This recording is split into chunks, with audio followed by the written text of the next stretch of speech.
Assalamualaikum warahmatullahi wabarakatuh. Perkenalkan, saya Ahmad Rizal Alvarez, NPM saya 1913034015. Saya di sini akan membacakan sebuah buku milik Steve Hinckliffe dengan judul Geographies of Nature, Societes, Environments, Ecologies.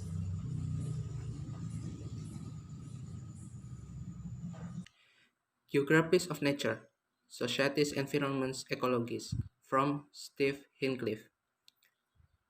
This book talking about what are geographies of nature. In part 1, naturally is reality. 2, the thoughts of nature. 3, towards the CO production of nature and society. 4, hybrid natures. 5, geographies of natures and difference. On part 2, how and why geographies of nature matter. 6, first things, nature and the science. 7, securing natures. 8, conserving natures. 9, animals and environments towards a caring environmentalist. On 10, environmental policy and sustainability.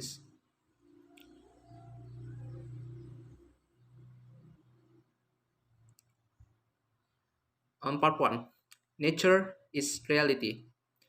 Introduction. How do we think about and do nature?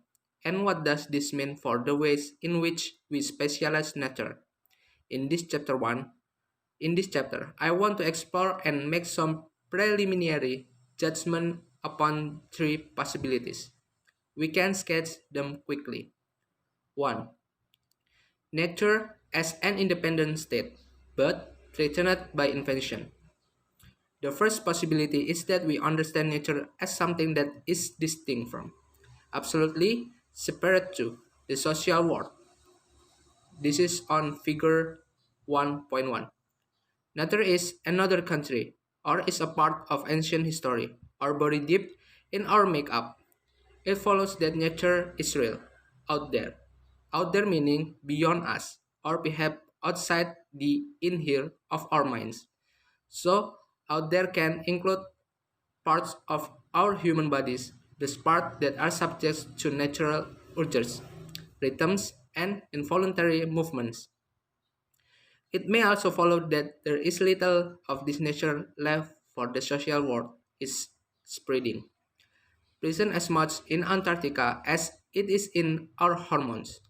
For most of the planet inhabitants and history, in here has had little or no bearing on the working of out there. Nature has gone on regardless of human imagination, dreams, and schemes, up until the agricultural, scientific, and industrial revolution of the last millennium.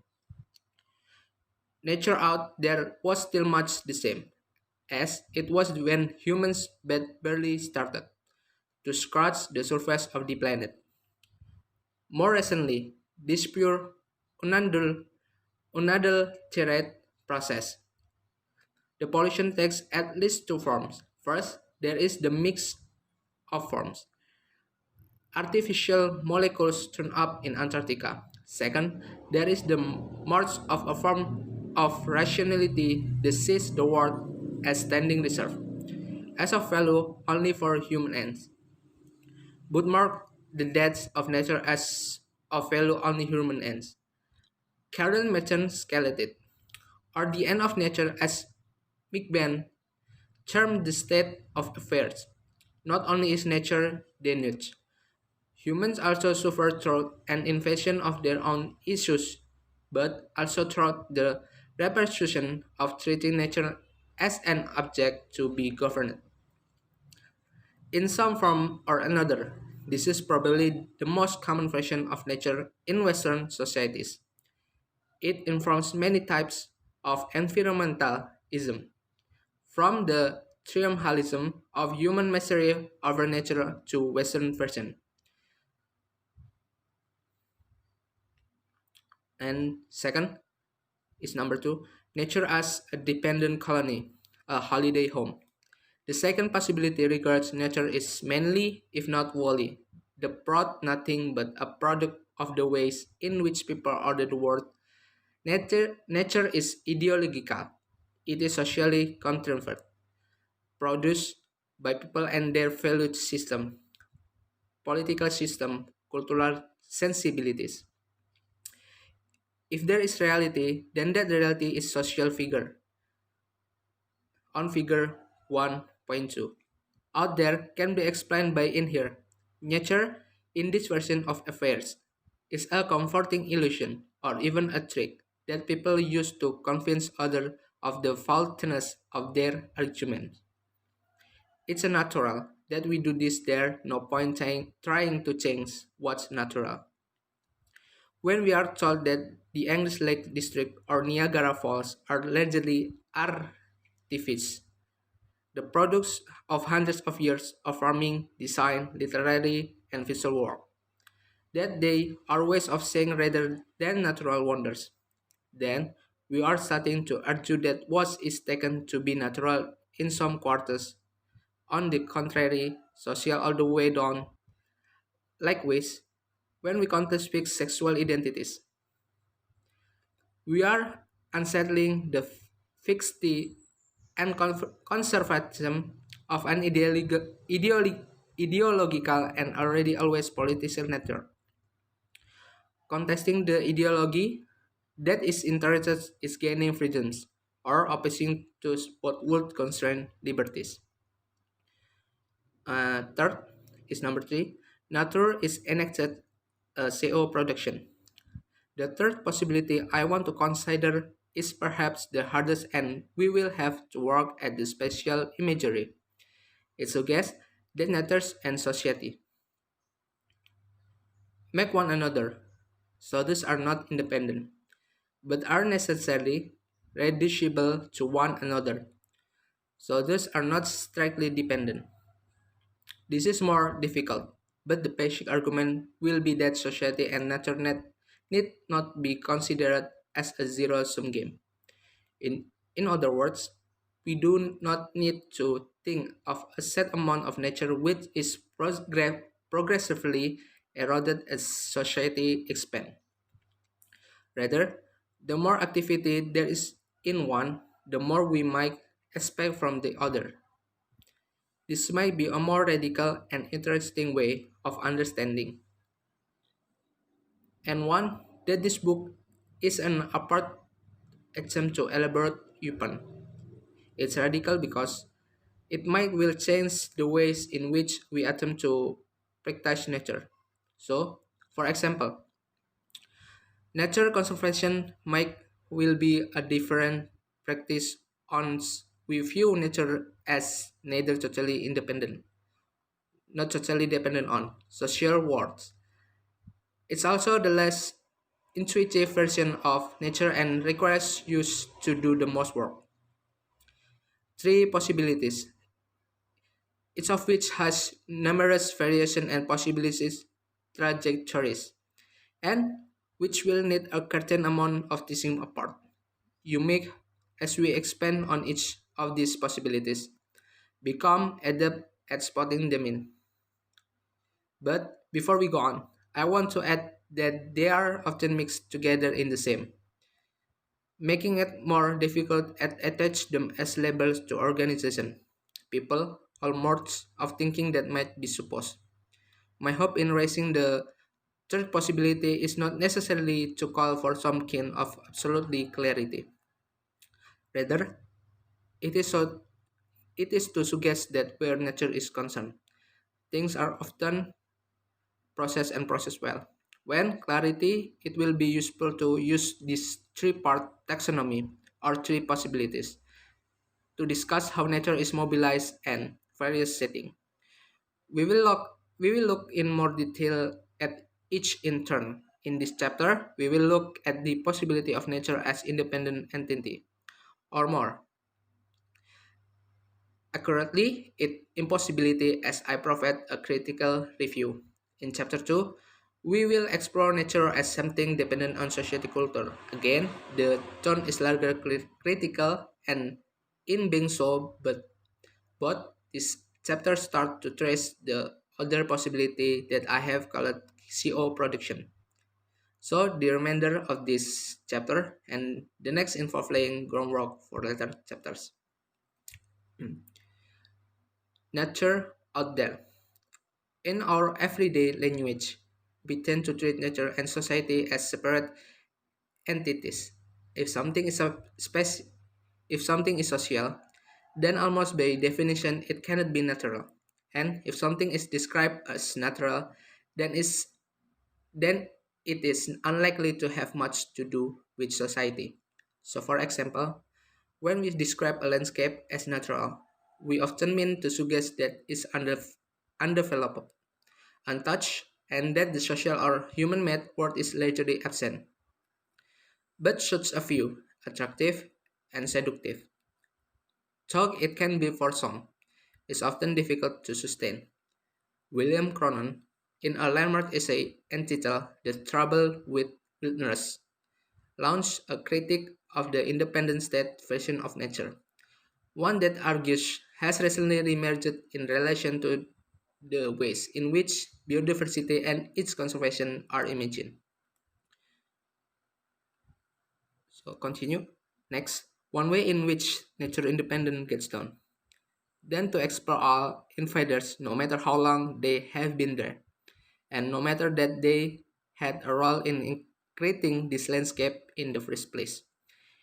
It is worth reflecting to that these people were once simply labeled as part of nature, at a time when the spirited continent of nature was not totally worth of saving. As a part of nature, the people living there were often treated unworthy of respect, right, or political representation, racism by naturalism. So, whether part of nature or not, people living in the continent called nature have been anything but respected for their roles in ecological production. The message from Cronon and other environmental historians is clear. So, called wilderness areas are people, have histories and geographies, and in being so are in some way or another social as well as natural production. In a similar vein, forests and non-forested lands on the African continent are, as Fairhead and Leach have demonstrated, similarly people and artifact CO products landscape where people have had a hand in for developing the characteristic flora and fauna. Likewise, I will animals living in Kenya, so often visited by Western tourists in search of the wonder and spectacle of nature independent, or in some sense there are account of cohabitation with people. The list called extended, but the point is made that what may look natural or will to a Western metropolitan eye is already mixed up with human world. To think otherwise, and thereby to act otherwise, is to potential potential to create damage of these people and to the landscape, plants and animals that they have helped to make.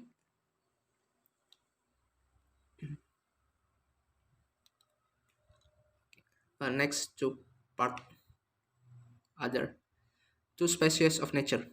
The difference between talking about nature as an object, a skin, an animal, etc., and nature as a force or process has been around since at least the Middle Ages in Europe.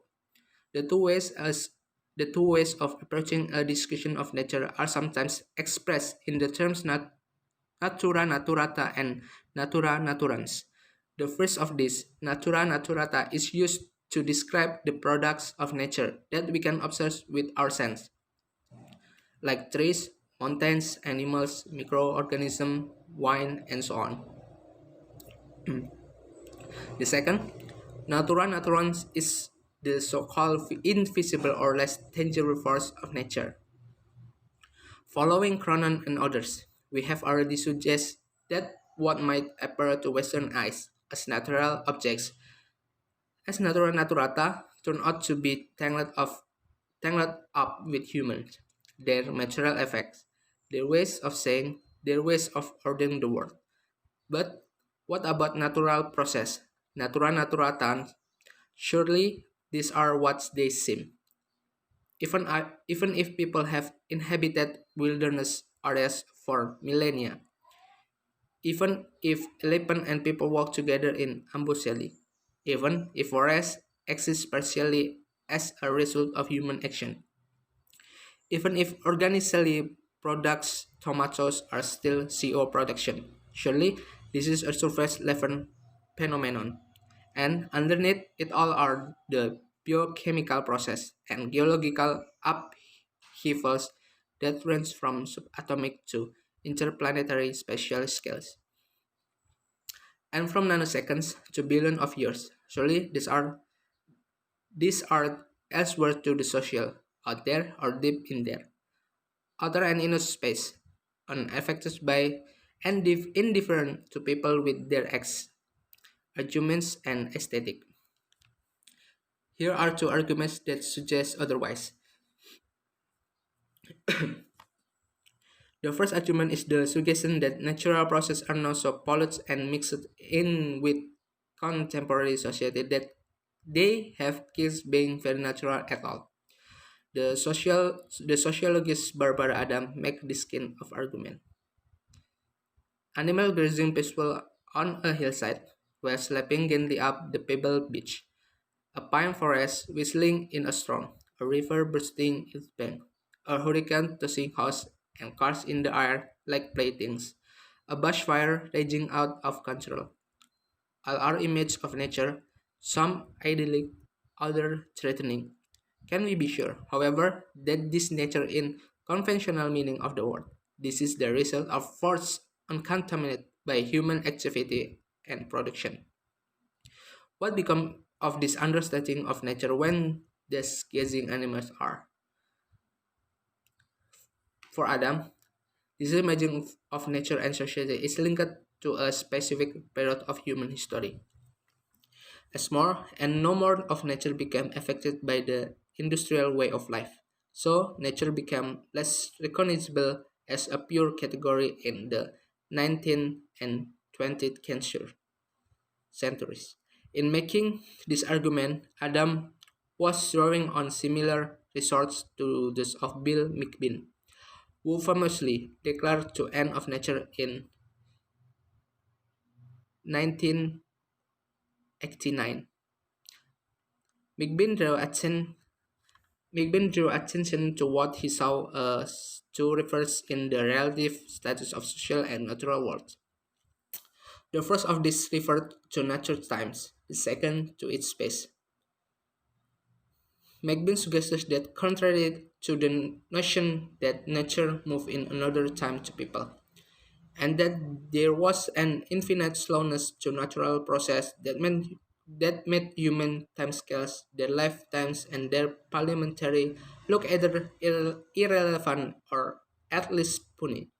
The world was now so infected with the human organism that it was spreading. It was changing in rapid and dangerous ways. Climate change was the paradigmatic but not the only example cited. Related to this was another reversal. People had become used to viewing themselves as small players in a large world, but as has now become a common feature of globalizing stories, people, or at least some people, are knowledge, with the result that the world had become a good deal smaller. In some, then nature, whether characterized as object or as force and process, was infected with humans, so much so that its great time and space had been overridden. Nature was now small and fast running.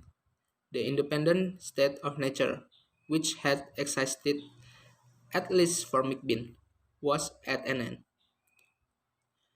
The second way of making the argument that naturally processes are not purely natural draws, open and important from of analysts in social science thinking, for which I will use the term ontological politics. The body of rock is complex, varied and easily misunderstood. It informs a good deal of the argument in this book, but Let me make a start by discussing two ways in which it can be taught. First, the way the nature is viewed, understood, made sense of, written about, pictures, and used isn't a part, a result of the position or place within which viewers find themselves. As the geographer David Livingstone has put it, science and knowledge have geographies. What is made present in a field, a laboratory, a research article, a, a poem which laboratories and language, to name but two work, place and space matter. The old saying, good luck view, differs from all the messiness of worldly matters, is a trick, a good trick.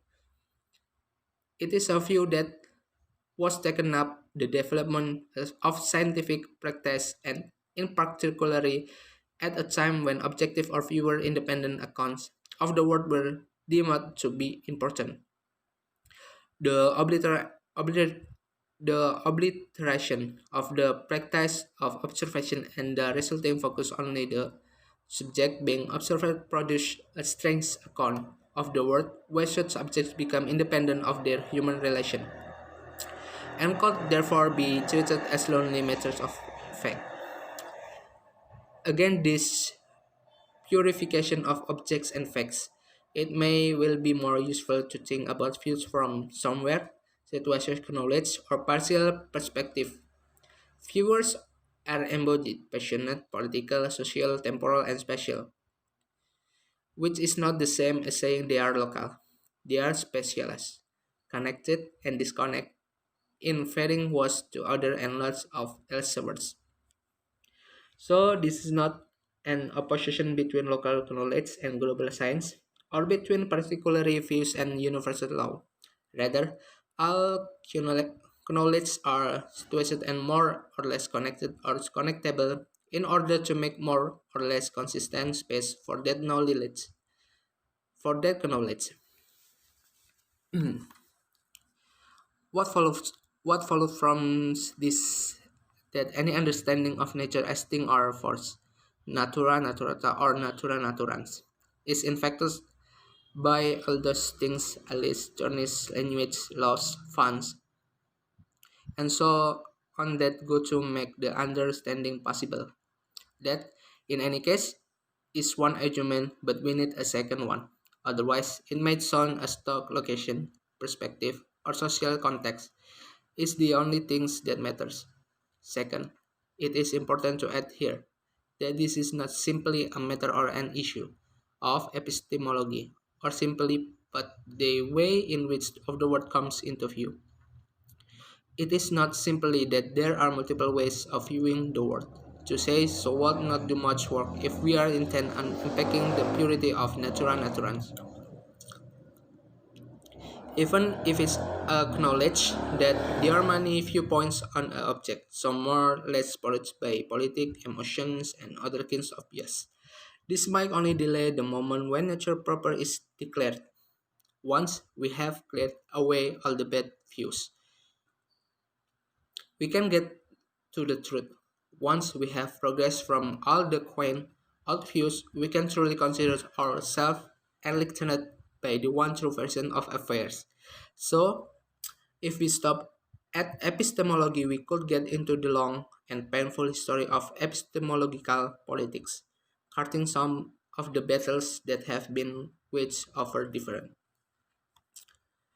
views of what are ostensibly the same things, and then adjune argument over the grounds of on which we can demonstrate or agree that one of these views is more accurate than the others. The argument is in this book is more demanding than this notion that there are a number of possible perspective on the same things, and then either we can decide which is the best.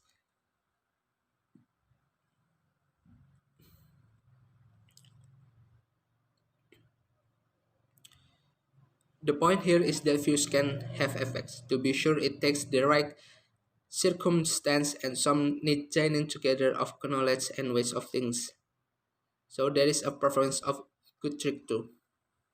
Scientific expertise is presented as placeless or better, applicable everywhere in order that it can take over the running of forestry practice. Anthropologists and indigenous forest dwellers, meanwhile, view the forest differently.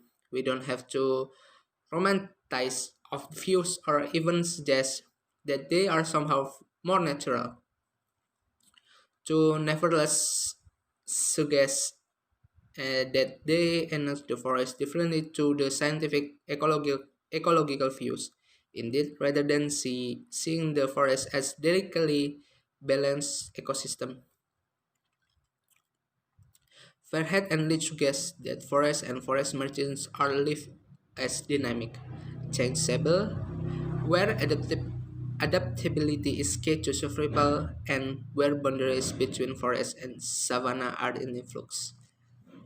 On the one hand, you could characterize the situation as two views on what is essentially the same things. But another argument would be to say that the forest is different depending on which one we listen to. There may be some similarities between the two views and the two objects that they help to shape. But there, but there are also some pretty big difference. One is people, the other are should be peopleless. One depends on people, the other depends on their being made to live. One is accorded of a natural balance. The other is part of a dynamic of continual disturbance. In epistemological terms, we want to be able to decide what is right and what is wrong. We could subject them to the same trials of knowledge, the winner being whoever has a dominant vocabulary of causation. But the sociology of science has taught us someone thinks else. It isn't power of argument alone that wins. Those who can make the world in the image of their arguments, who can, as Bruno Latour famously put it, make the outside a world inside which thoughts and machines can survive. Ways to intervening and engaging, and they perform their objects differently. Another way of saying that is that they are interventions in the making of forests. We will look at many more examples of this enaction of knowledge within the book, but the main issue to note for the moments is that we are starts to make question of epistemology, ways of looking what is known about something, with questions of ontology, ways of being or enacting what is. And because we are suggesting that things are not settled, timeless, or given, then these realities are in the process of being made. We are not starting to open politics not simply of who has the best view, but which is the more effective and active form of word making. This is what Anne-Marie Moll has referred to as ontological politics. There is, in this case, not one forest which must be secure to the equation of all other fashion, but possible forests that can be enacted differently, depending on, in this case, but the knowledge and the politic of forest inhabitation. Meanwhile, just as there is more than one forest, we could also add that this version overlap as well as pull in different direction. Another way of saying another way of saying this is that the number of forests is not unlimited or infinite. They are multiple but also connected. See box 1.3. The possibilities are not endless, but neither is unity or absolute agreement between all the people and all the things necessarily possible or desirable. A mantra of ontological politics is that there is always more than one but less than many forests. Disease, city, aeroplanes, water, falls. That the exciting if challenging aspect of the politics that inhabits the page of this book. It is neither politics that is necessarily subservient to science which is asked to adjudicate on all matters of substance in order to find the one true version of affairs.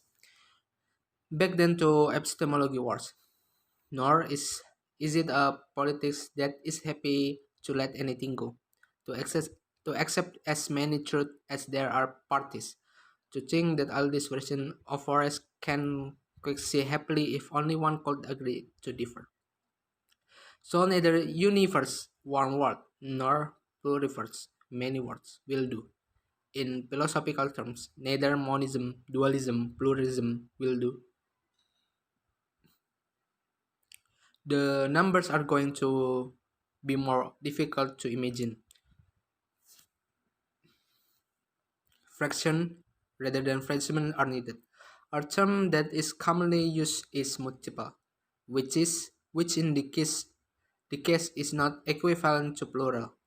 So when Emma Mary Moll talks about the body multiple, for example, it is not to suggest that there are endless ways in which a body can be viewed.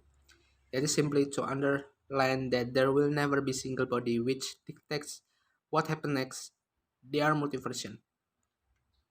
The ways in which this multiplicity and connectivity are dealt with become the subjects of various forms of dealing with difference, including negotiation, indifference, struggle, and so on. The point has been to suggest that it has become difficult to sustain a view of nature as an independent state, not simply because of human expansion into all corners, into the thinness and the ledgers of earthly matters. It is also that, first, all these matters are pure and made sense of in ways that cannot be totally divorced from their times and space. And second, in making a view, assault and place making. This few things is also being made. It can be affected by the very process of being attended to. To be sure, the degree of effect may be variable, and it is not something that humans do on their own. Ontological politics involves trees, elephants, soils, ants, mountains, water, ocean, current as much as and often more than human beings. But what but that's part of the task to work out a politic that is more than human. That is attendant to the mixtures and separations that make things and make nature. Part next is conclusion. Maybe you are convinced that some form of nature, like landscape, can be CO production, but highly doubtful as to whether then small stuff and the really big stuff, the things that look indifferent to humans, can be anything but independent. You may now be partly convinced that the independence is not always as clear as can sometimes be suggested. The quote from Barbara Adam is useful reminder of the depth to which human and non-humans world have become enmeshed. But you probably still have a lingering doubt over the argument that independence has had its day, even when the intricate arguments of ontological politics are introduced. If you do have doubts, then they are well placed. There is much more work to be done before we can dispense with independence and find other ways of understanding nature. Nature, reality, and indifference to human are an issue and one that I start to pick up again in later chapters. But for now, we need to look at the second possibility, that of dependence. This is subject for chapter 2. Here's a preliminary conclusion to the argument so far. Firstly, it's difficult to find pure nature. Second, even discussing from and process doesn't necessarily help as humans have managed to infiltrate most aspects of the world.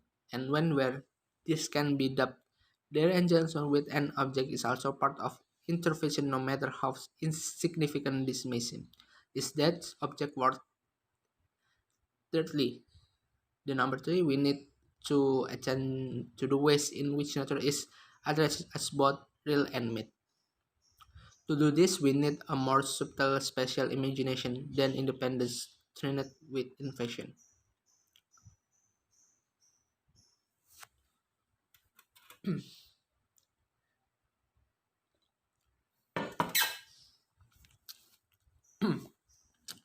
On chapter 2, The Talk of Nature.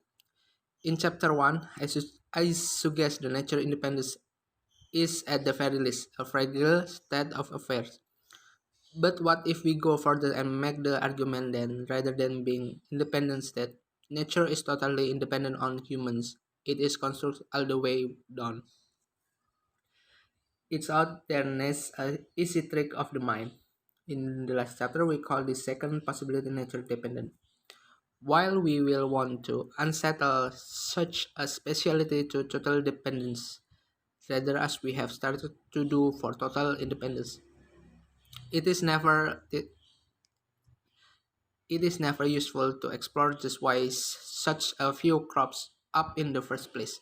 The case study of evolutionary talk help us to explore the usefulness of being able to criticize independent views of nature and claim instead that they are constructed that owe a good deal to the social worlds in which they are made.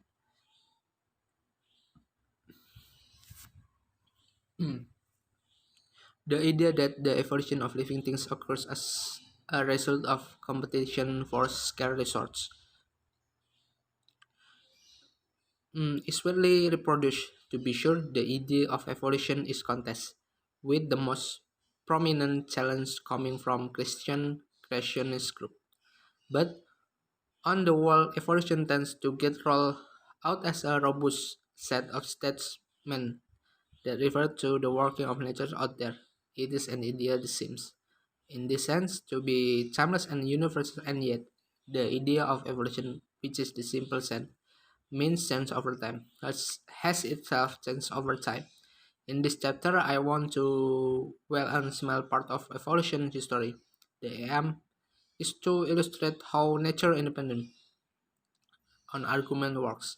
The words I will argue by demonstrating how what seem to be pure description of nature are in fact socially constructs nature, born not of unmediated contact with the outside world, but the truly social mediation of nature. To be clear, this is not argument of this book, but it is useful to see why and how such arguments are made in order at least to flag up some of the problems.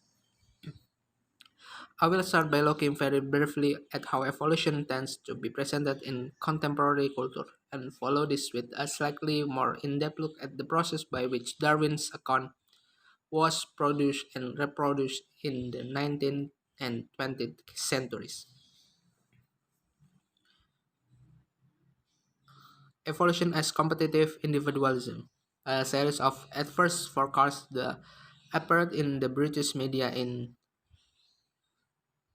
1990.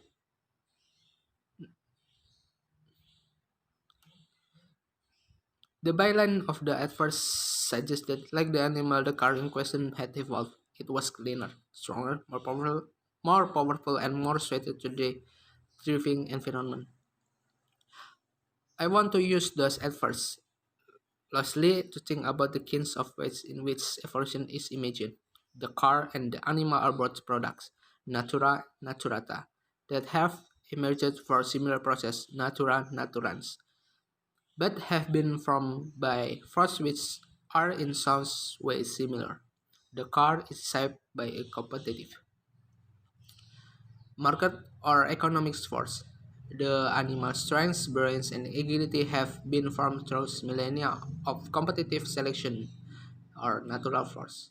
In all of the advertisement, a single animal was placed together with a single car. It is unsurprising to see a single car, perhaps, for the lasting thing that car makers want to show is world crowded with cars. But perhaps we should be more surprised by an image of a single animal. In the terms of the advert, it makes sense to view the individual animal as separate to its inference. In the process of natural selection, it is an individual who is smart, strong, learn, and swift who will be favored. This is the survival of the fittest. However, the abstraction of the individual seems strange when we consider that these animals are rarely alone. Another way of representing wolves, for example, is to suggest that they are highly social animals, living in well-organized social groups. They maintain strictly hierarchies based partly on strength but also on one role. Importantly, the CO operates skillfully in hunting and shared tasks of cub rearing. They also evolve their prey and other who benefit from wolves' tendency to leave kill once they have eaten their fill.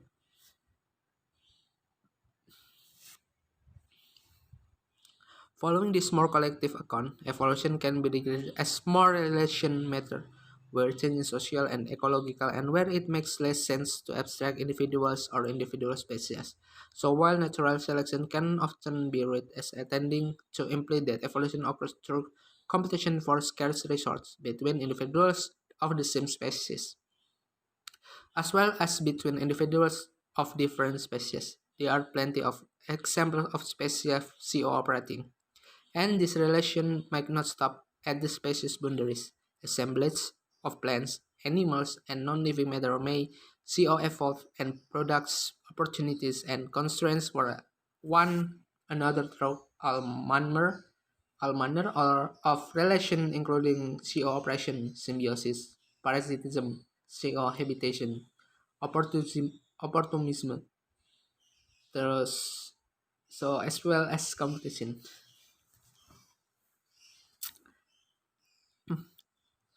The point in this chapter is not necessary to suggest that evolution is one thing and not another. Rather, I am interested suggesting that evolution is complex and that there is more than one version of evolution to consider. One way to handle this multiplicity is to suggest that these views are all genets in different social situations, and they are therefore colored or even conditioned by the social context within which they are made.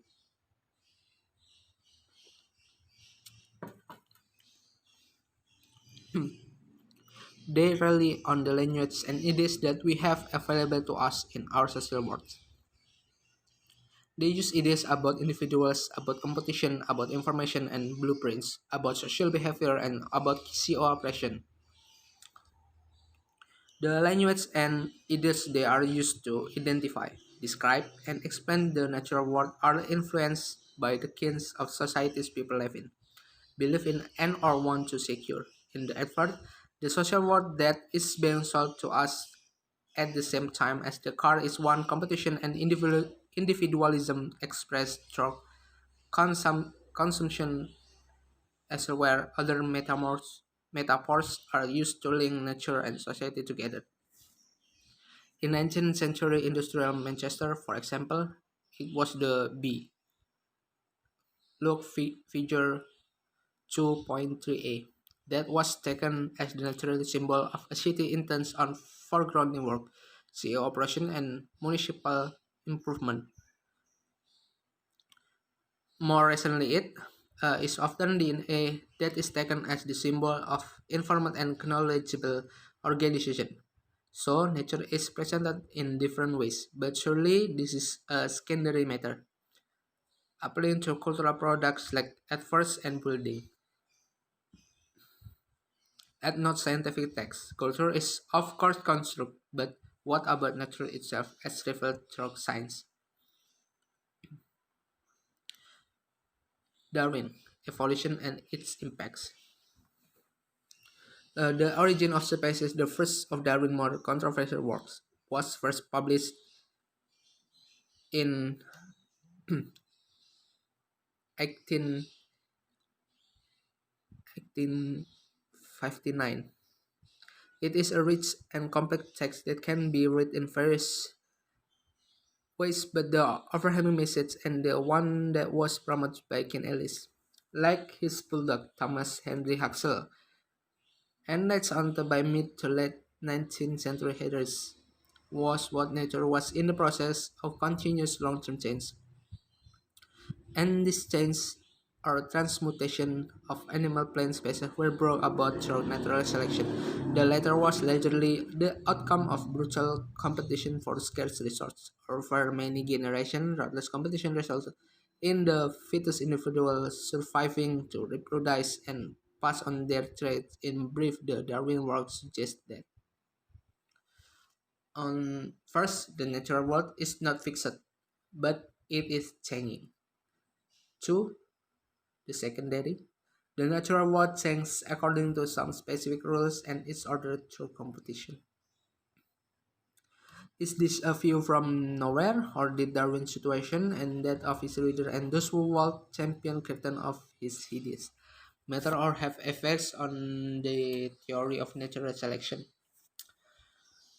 The first thing to emphasize is that evolution was not a new idea. It was a concept that had been positively resisted by most established scientists in England in the first half of the 19th century. Otherwise, that change was the norm, might threaten to establish social order as well as the natural order. On the second, Darwin's background made him a speciality of this divine order, but also fearful of its demise. He had a privileged upbringing and himself became a landlord a square later in his life. But his family was in some ways not conformist. They were part an emerging professional class, and like the wealthy industrialists with both family into which Charles had married were spared. This is like biography of Darwin.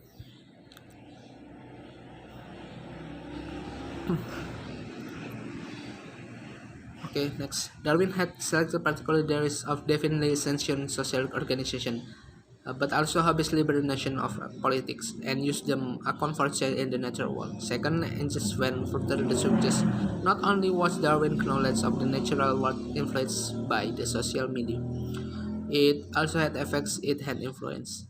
Darwin's work seemed to have the power to produce change.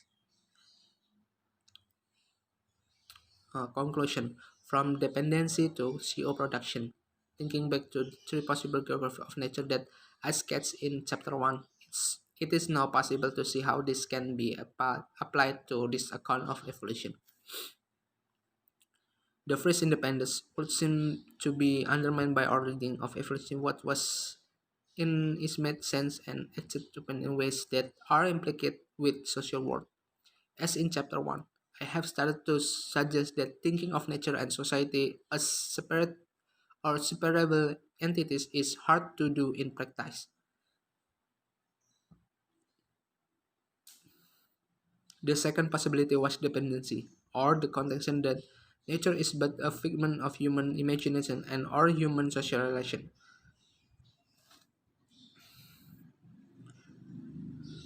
This is wonderful. A double bin where nature comes to have the characteristic of dominant way of ordering affairs was dominant is that propped up by uncomfortable nature. The rules is simple and effective. Although not that effective, because we have just demonstrated what is going on. We have just performed something like a critic. In doing, we have suggest something like this. Nature is socially constructed, but is not widely recognized as such. It is thought to exist outside of politics. Okay, next. Number three is part three. Towards the CO production of nature and society. Independence and independence. The first two possibilities may seem to be direct opposites. The first suggesting nature is out there, unsolved by the noise of humans as they meddle with their political machination and other minor acts. The second suggesting nature is but a construct play within society, and is there be a result of the main business of economics, social relation, and so on. That's how things are often presented, a choice between a crude naturalism and crude social idealism. Yet another tack that started to be taken at the end of the last chapter was to suggest that these two possibilities, dependence and independence, we are to suggest that actually two sides of the same coin. and they amount to more or less the same. So next, we could call this an extremist idealism, and the point here is that nature vanishes into thin air. More commonly, something else happened. In mounting an ideology critic in challenge societies south the Thames than he was by his work on the Galapagos Island, Hincliffe. To say nothing of the under influence of Malthus' texts and a concern to limit a radical potential of evolutionary thought. The implication is that knowledge produces what's happened by society.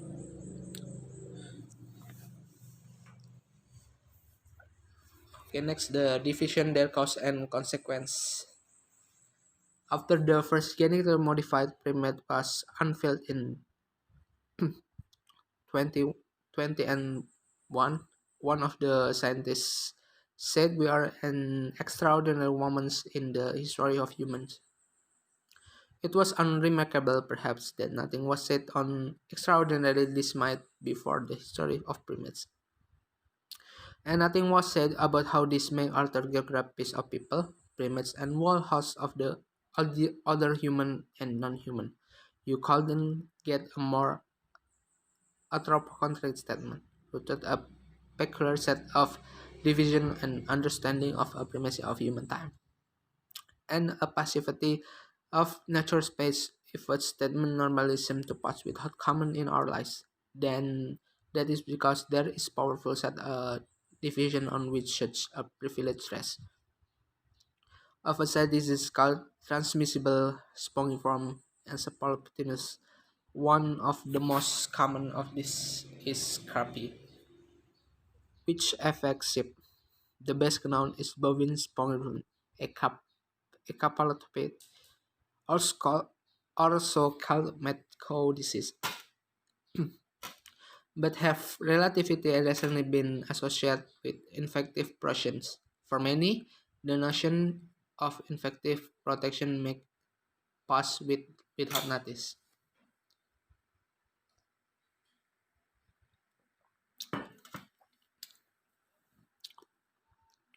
Protection of nature and society. Some, if not the majority of biologists used to working with both has become known as the central dogma of molecular biology. The notion that Prussians may have agency, that they can perform infection, is something of a heresy. Before the still controversial notion of ineffective proteins emerged from laboratories, it was generally assumed that an infectious disease required a self-reflecting organism. Scrapie, a sociable history. Scrapie is disease of sheep that has been endemic in some places for over 200 years. It is classified as untransmissible spongiform encephalopathy. A classification it shares with bovine spongiform, which affect people. This for the course of the last century, very little was known about the cause of the disease. Scrapie has existed in laboratories in mice and in various laboratory preparation as well as on farms, using laboratory animals infected with scrapie. Over the course of the 20th century, people have looked in vain for bacterium for hereditary susceptibilities, and what had seemed the most likely of agents, a scrap virus. One and result of the remarkable successfully assemblage that is known as virology as many cases of virus. As infective issues are isolated and progressively revenant or made pure, the outcome is often is secret, replicating bundle of nucleic acid that can be moved or can move from one host organism to another, often returning to be moved or can move to ability to produce disease in the new host. For those interested in nature culture, a question at this point is, does this end result exist before philology? If nature is pre-existent, independent and bound in space, then the answer will have to be a yes. In the language of exploration, virus will be said to be discovered. But if the virus is solely the product of the assembly of virology, then our answer will be no. Viruses are invented as means to explain disease. Yet another, perhaps more satisfactory answer would be that discovery and invention are generally means of allocation special properties to either ones of nature or culture. And therefore, another way looking at this is suggests that the scientists started to interact with virus.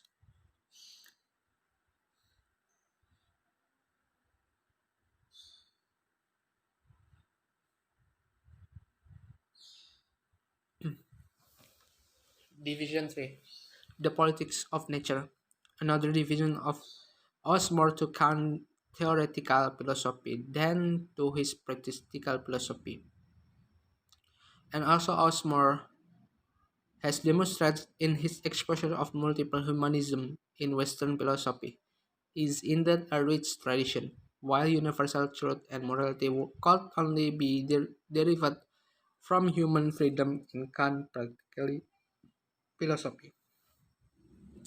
So, according to lecture, in this new Copernican revolution, whereby the world is meant to revolve around the human mind, nature is far from being eradicated, but it is numbered. For later, nature was taken hostage and brought into the service of epistemology as means to adjudicate on the truth of statement. It became the matter of fact, the inevitable, the point at which all the protagonists should, if they follow the rules, agree that time for debate is over. And anytime there is a fear or risk of proliferation of viewpoints, of multiplication of option, configuration of debates, the dead wakes of nature is summoned. Later has chronicled disuse of the modern constitution for a number of years. It may be that lateral reading of Kant is rather too neat here, or at least it may be that he is overstating the case. For example, John Bennett offers a rather less dismissed reading. She compares Kant's nature to that of the Renaissance physician and alchemist Paracelsus, working some 300 years earlier. Paracelsus was, Bennett tells us, a king of Christian animism, combining the idea that plants and animals are powerful again with the idea of heavenly creator. The details are not our concern, but what is important for Bennett is that Kant maintains some of the liveliness even while under the influence of Newton. He is keen to remove the different purpose from matter. Conclusion. Independence and dependence, discovery and inventors, the natural and the social. These are ways of explaining events like disease, scientific claims, and disaster. Then in turn suggests a bipolar world, one where cultures and nature exist in separate and separable realms.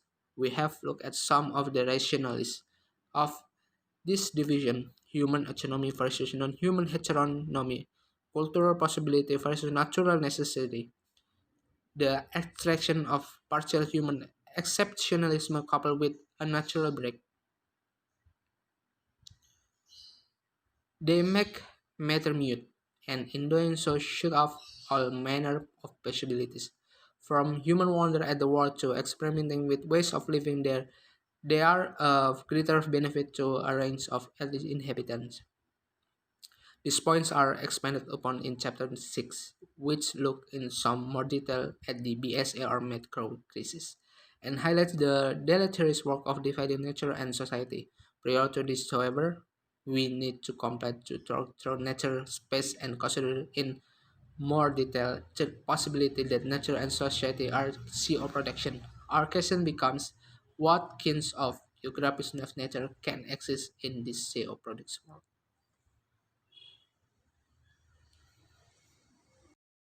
4. Hybrid natures. For some time now, the term the matter of nature has held sway over geographical imagination and practical works.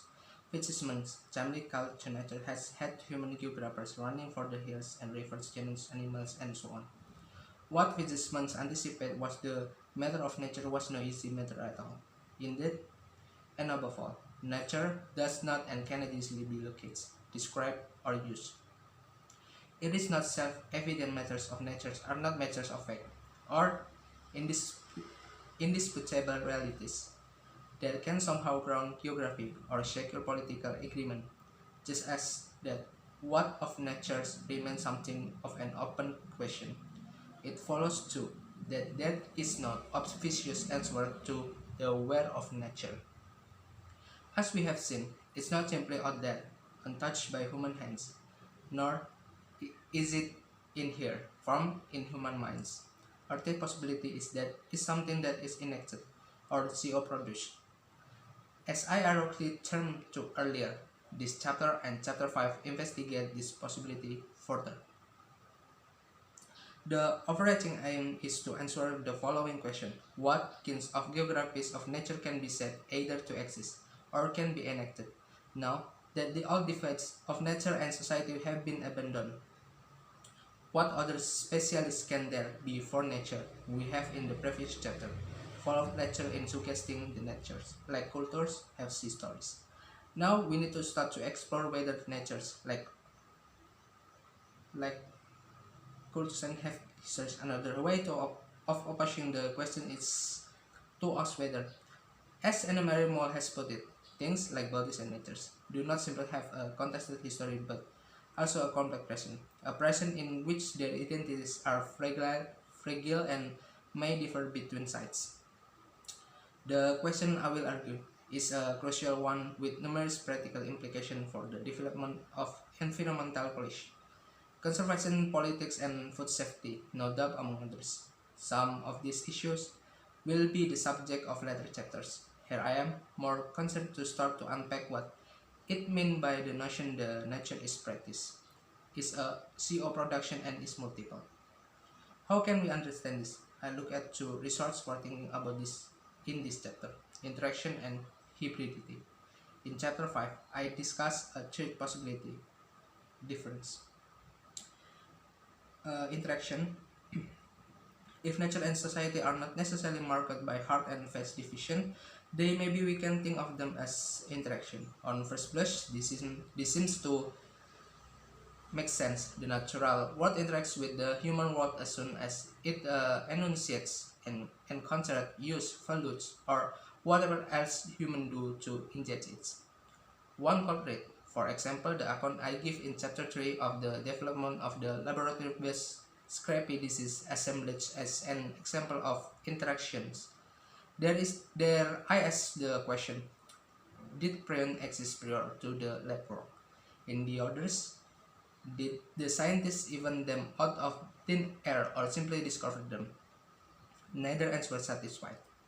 Instead of imagining an all-consuming or all-producing social construction of a passive nature, or award a self-evident object that remain unchanged and wait only to be revealed by human, an alternative account was provided. We followed later in tracing the histories of things, of their relation with, among others. To butcher the story a little more, prion or something like them, they are affected their experience, just as they were affected by thanks to the ways in which animal fat was manufactured in Britain and by the architectures of the ruminant feed, and the special bovine oval bands after the onset of BSA. This sounds reasonable, but before anyone supposed to, the problem is solved. In the interaction of nature and societal decay to understanding the world, there are a number of recurring issues that present themselves. First, first of all, will apportioning our role to interaction in the shaping of natural cultures.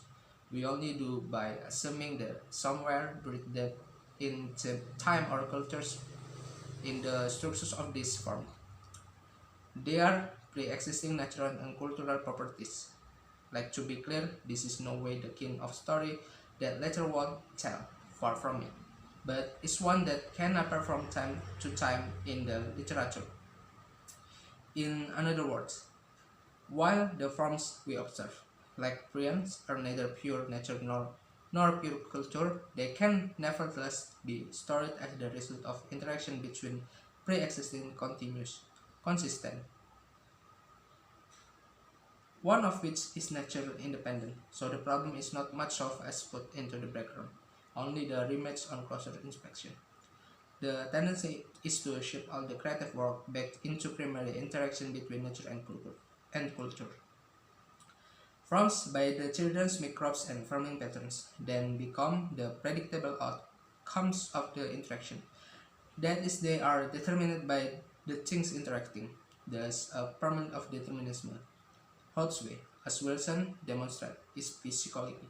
Such interactions the claims only momentarily overcome those interminable debates concerning nature or nurture, and ends up attempting to quantify the extent to which traits can be ascribed to genes like nature or to environment like culture. And even if this sounds at the very least to be symmetrical in terms of distributing casual powers or agency across the human-made and natural-made worlds, then an impression is soon lost when we note the two terms nature and culture have not shifted on nanometer.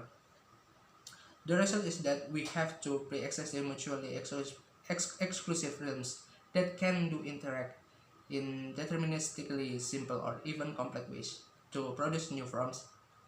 Even then, primacy tends to be given to one set or the other of these state defeat. For Wilson, writing from psychology is nature that tends to be considered as the least ephemeral for the prime movers. As she puts, nature is the foundational bedrock to which culture brings a series of secondary inscriptions. This is from Wilson. As well, culture is the more instance actor producing nature after its own image. A second and related problem is that in being deterministically produced, this interactive from rendered a passive entities, children, landforms, prions, whatever, can up looking like nothing but manifestation of two active realms with interacts in more or less complex ways. All the action is passed backwards to the formative processes that are either natural or cultural. These entities are then products of research in geography and have no hand in the making of the histories or geographies. All of this tantamount to suggesting that things really don't have history or speciality at all. For if things are but manifestation of already settled matters, nature and culture, then their form is already describable prior to the event or their histories, which is the same of saying that really nothing has happened. Things are simply doing what they are taught, or what has already been determined for them. Things are the surface manifestation of already settled matters. At another resolution, nothing has changed. To pursue this point, the trouble is that in this account of the world, nothing new could actually ever happen. It is an argument that suggests only that matter unfolds in time along already prescribed trajectories. There is a Dore Messi as argued. As Messi also insists, without space there can be no time either. For if time is made through the creation of novelty, then for the to be time, things must be open, exposed to the other things. So in the closed world, that simply performs to a script, nothing really happens and there is a little point, trying to affect change. The trouble then with interactions is that there no time space for difference. There is precious little action in interaction if it is conceived a relation between pure performance. For all, for all its promise, interactions leaves nature as independent entity. Deterministically production interactive forms that seems to have no real say in matters. For this reason, I want to leave interactions as non-starter. It's a weak attempt to leave the source of independent nature and seems only to return us on the next time. The second strategy considered her marks a more successful departure from this world of dualism and determinism. Hybrids. The term hybrid refers to the progeny that result from the interbreeding of unlike kids. In Latin, the term is hybrida, was used for the offspring of a tame sow and a wild boar. Fear of hybrids is one reason used against the reintroduction of wild boar to the British Isles. Even though hybridization hasn't occurred in that part of southeast England, where a few wild boars roam, that budgets that the term carries but in the just meeting of positivity and activity of already existing domesticity and wildlife is compounded by the sometimes racist mobilization of the term to refer to impurity. Despite, despite to questionable baggage, the term hybrid has more recently been rendered in different directions. It has been used to figure a relation geography and social science wherein the mixtures and configuration of machines, animals, states, organization, ecologies, politics are continually made up of all manner of elements, which themselves are nothing if not having forms. The last point is important. It helps to jettison the notion that forms are a result of the combination of already existing and completely self-contained kinds, though this risk still remains. And some other prefers terms like crossings in order to affect the image by hybridity as static entities coming together to form a compound. The important thing to note is that the aim here is avoid another form of determinism, something that beside interactions rather in the relation geography that are figured by the immobilization of hybrid and crossing. There is nothing outside the weeds. So this is the different interactions in that we are not talking here of pure performance that makes the product something that's reducible to constant bits.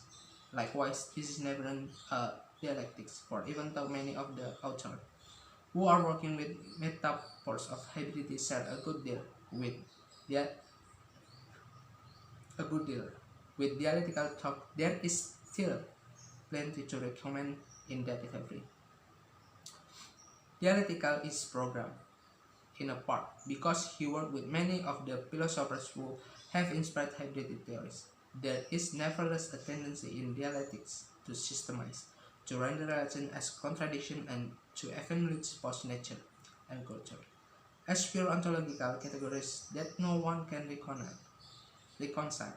The version of dialectical thinking that have taken hold in the social science have been beset by dualism, not least the modern settlement of nature versus culture, but also the reduction of any difference to conflict and therapy to contradiction.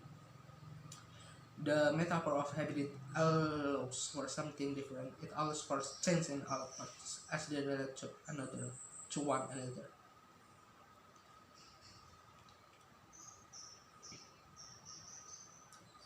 Next, and it should be emphasized this purple animal size and others start to very different when regarded as already hybrid forms in process. So wherever, so wherever we go, be it the land race by elephant cross to the Okavango Delta or to central London, where begins camps for food to take to place that medicines falls apart in divided landscape sketched in early chapters. Matter of methods of all skins, place people, representational device, and so on are folded into the mix, which is to say that things including so-called wild and domestic settings by the national parks animal body tissues or legal frameworks are not in themselves wild or domestic. They are hybrid forms, more or less durable bodies made up of similarly hybrid and impermanent relation. Things are to use another commonly used term, configured or done together in order to become more or less stable forms. They are not the existing essence only relation. Hybrids and the term configuration take us some way to overcoming the dualism of our divisions Kantian world.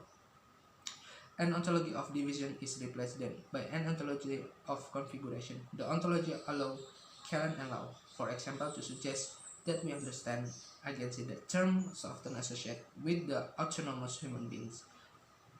There are politics here. Then the context of convention attribute of agency and suggests that experiment in the fermenting of new collectives.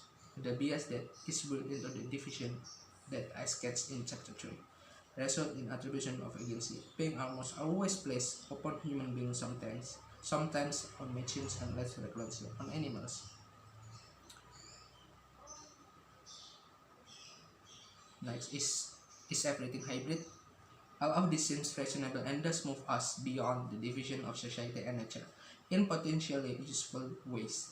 However, let me discuss two problems that are highlighted in the literature.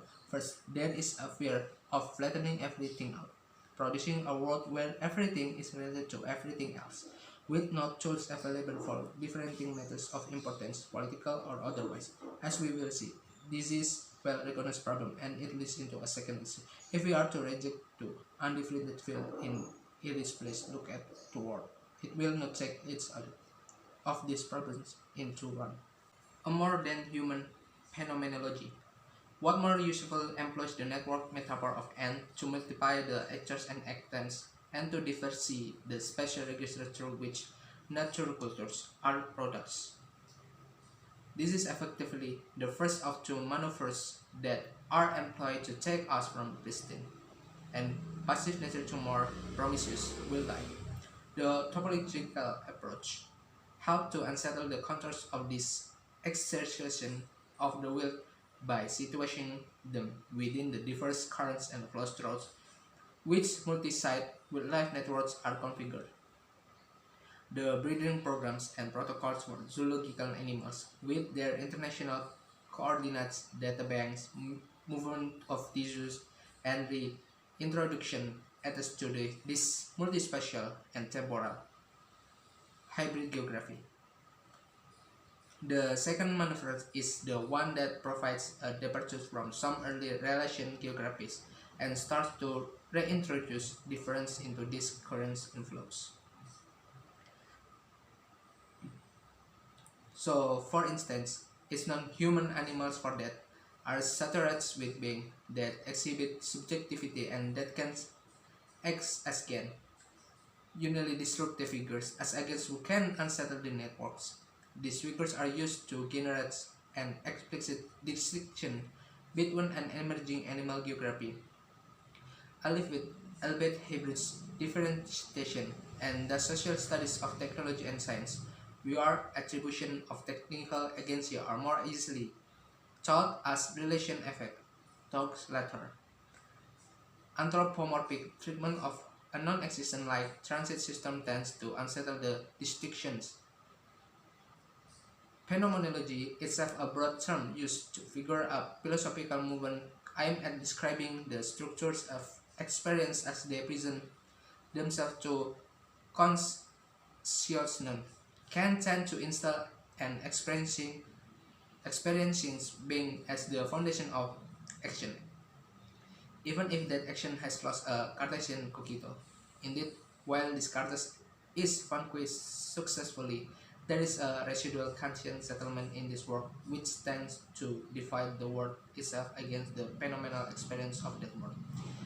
There is that a privileged relation to relations is reproduced that seems only to result in reinscribing human beings as the most experiencing of all, and inevitability leaves most the work back in the Neverland of dual and mute matter.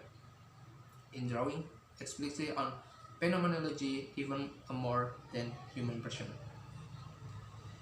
There remains the danger that the poles of nature and culture remain firmly in place, even when they are now relabeled as probably nothing more than an insurmountable tension. Herman captured the problem well when he said that Heidegger, the most environmental, but as Herman on 20 and 2 with Giorgio Agamben also demonstrate in the end anthropocentric and anthropology of phenomenological thinkers seems to think that humans used to of objects is what gives them ontological depth, frees them from their savage as merciless of reason as an physical matter. The conclusion. In this chapter, I have looked at two main ways of dealing with the productivity of nature culture. The first, interactionist, was rejected for a variety of reasons, not the least of which was the tendency toward dualism, determinism, and terribly unconditional closure. Much more promising was found in hybrid metaphors, as long as they are read in ways which presuppose are existing pure form. However, as this and the next chapter suggests, hybridity cannot be equivalent to undifferentiated mixing, for such mixing can only produce a pleasant surface whereupon nothing can happen. In other words, hybridization is too general a term. We need to think about other ways in which things meet up, miss one another, connect, disconnect, accommodate one another, form collective, and so on. We may also need to think through how it is that things withhold from relation and maintain a distance. So how to understand differentiation becomes the key. I have ejected and easily recourse to experience or being as the means by which we can differentiate the world. The next chapter elaborates on other possibility. Yeah, 5. Geographies of nature and difference. I don't want to argue that there are geographies of and therefore space for natures, not pure space in the manner that I have sought to criticize in the chapter this far, but neither space where they are only mixtures or where everything becomes related to everything else, replacing as Hetherington and Lee point out an ontology of division with relational ontology of force, and therefore another vision of the same because as we have seen in both this version,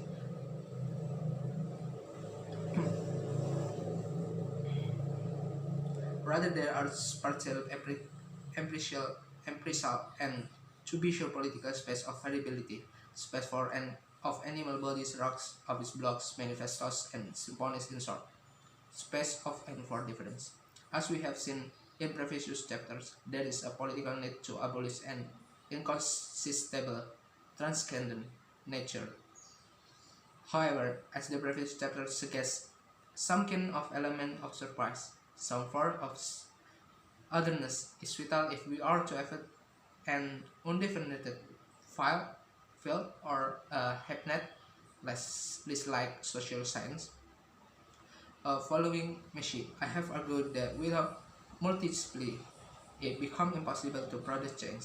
One tempting solution is to return to a relational sense of experiential being, but I have hinted that this risks a number of problematic divisions.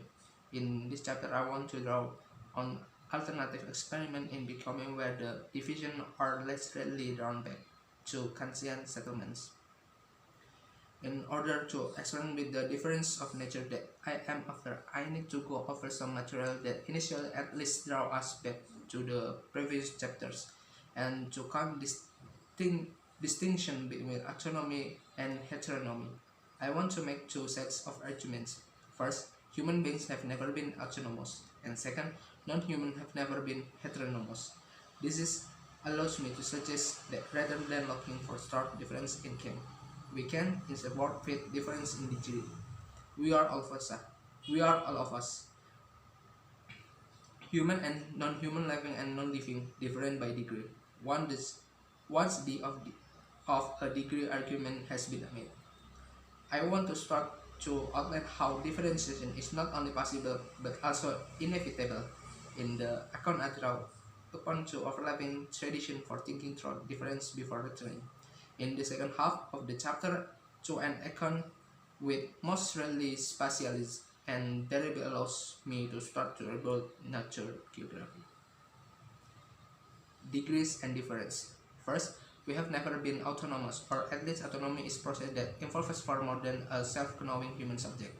There is perhaps a remarkable convergence of philosophy, science, studies, and biophysical science, which moves us away from the constitutive figure of the human, or more properly speaking, toward an exposure of the human own impossibility. Human acts can speak to things. They are demonstrant. We have more speaking towards and pursuit of the impossibility. Human acts and speak to things. They are demonstrant. Don't run away from a dangerous situation because you are frightened to wait until you we frightened will be too lost precious moment. You turn to run, then experience that frightened thoughts. They are intelligent in action.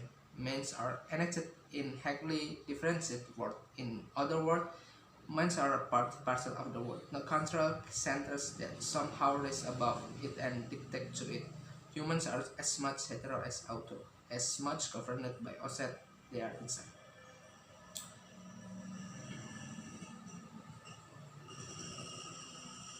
Next is difference and semiotics.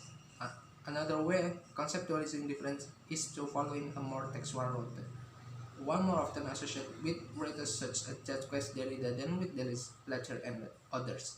To introduce this work, Helmich seems surprising given that difference in this sense is sometimes associated with a descent into a form of textualism that has little or nothing to go over a project concerned with the movement and crossing of matters, but the outcome can be quite similar and both readiness work and is semiotic register even if the initial taken the following from semiotics. Next, likewise and rather like the diligent account of difference gets above. Wilson is insistent that we disallow and a fully present is pretty power to apply itself on to inner matter. In other words, there is no point at which we can infer an origin. The play of difference or difference pattern Derrida derived to figure the Abbas ongoing process of differentiation and difference.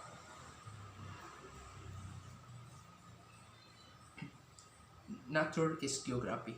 So there is more to the word than mixture. Difference might be the term to use. If it is, then we might want to make a distinction between two ways of thinking this difference. As Bond does, and we see that there is an important distinction between discrete difference on multiplication and continuous difference multiplication. The former is divided up, a dimension of separation. The latter is continuum, a multiplicity of division. The distinction comes from Deleuze and Bergson. As we have seen, their argument is for difference by degree, for a continuum, with no pre-existing, authentic, unchanging, and magical starting point. There is then differentiation stuff happen. Now new things are created in ways they are determined by starting points. The continuum is an important device for reusing arbitrary starting points in any account of what happened, but the term needs qualification. Otherwise, it can sound as though we are back to an undefined world of everything being related to everything else. In this section, I want to start with some detail on this multiply that has no origin but at the same time is not of use, seamless word.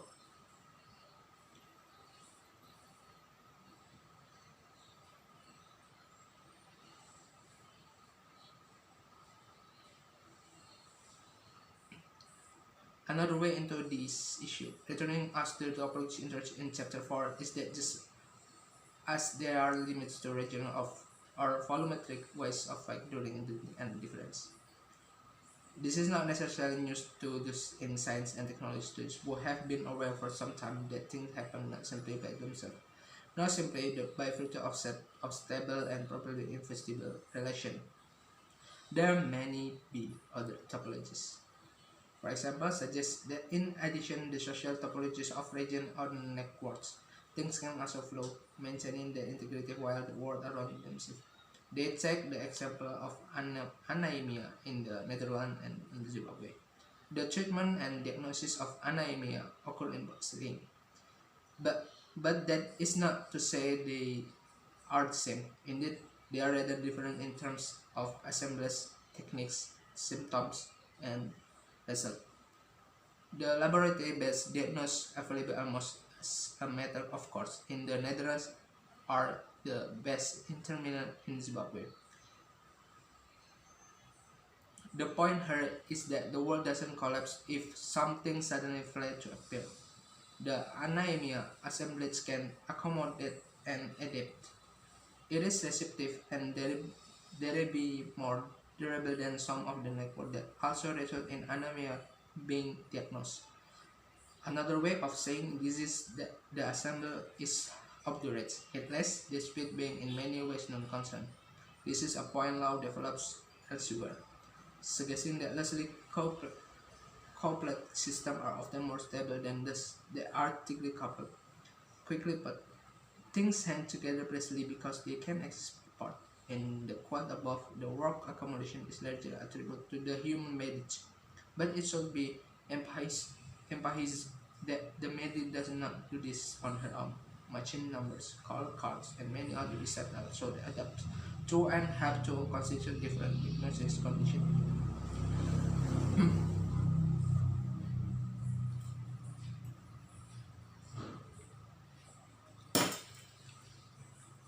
So how do we draw this back to space furniture?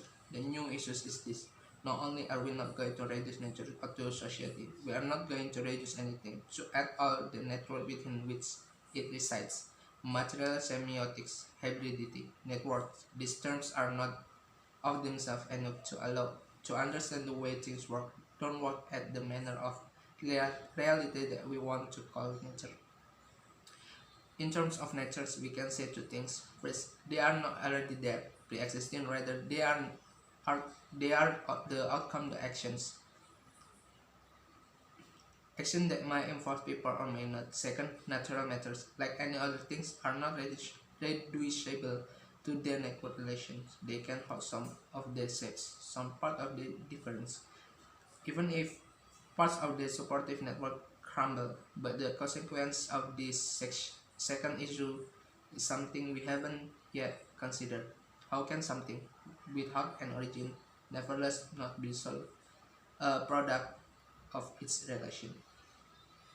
One answer is to suggest that things, including network and relation, are never exhausted by the relation. In other words, things are only ever partially connected. Or, to put things another way, there to reduce anemia, that we draw from the network within which it is partially from. Something is held in reserve. This was Herman's point that was encountered in chapter 4. He argued that for anything new to happen, matter must not be exhausted by their current arrangements or network within which they have been implicated, and to hold something in reserve. Rather it to say that things have histories that much we know from literature and others, but they also have geographies. They are partially connected, yes, but they are also partially withdrawn.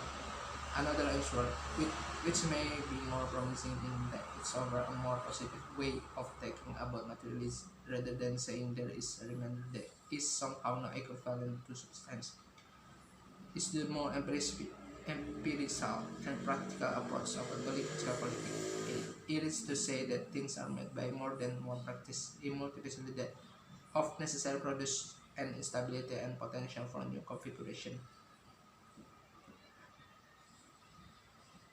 involving geographies of natures.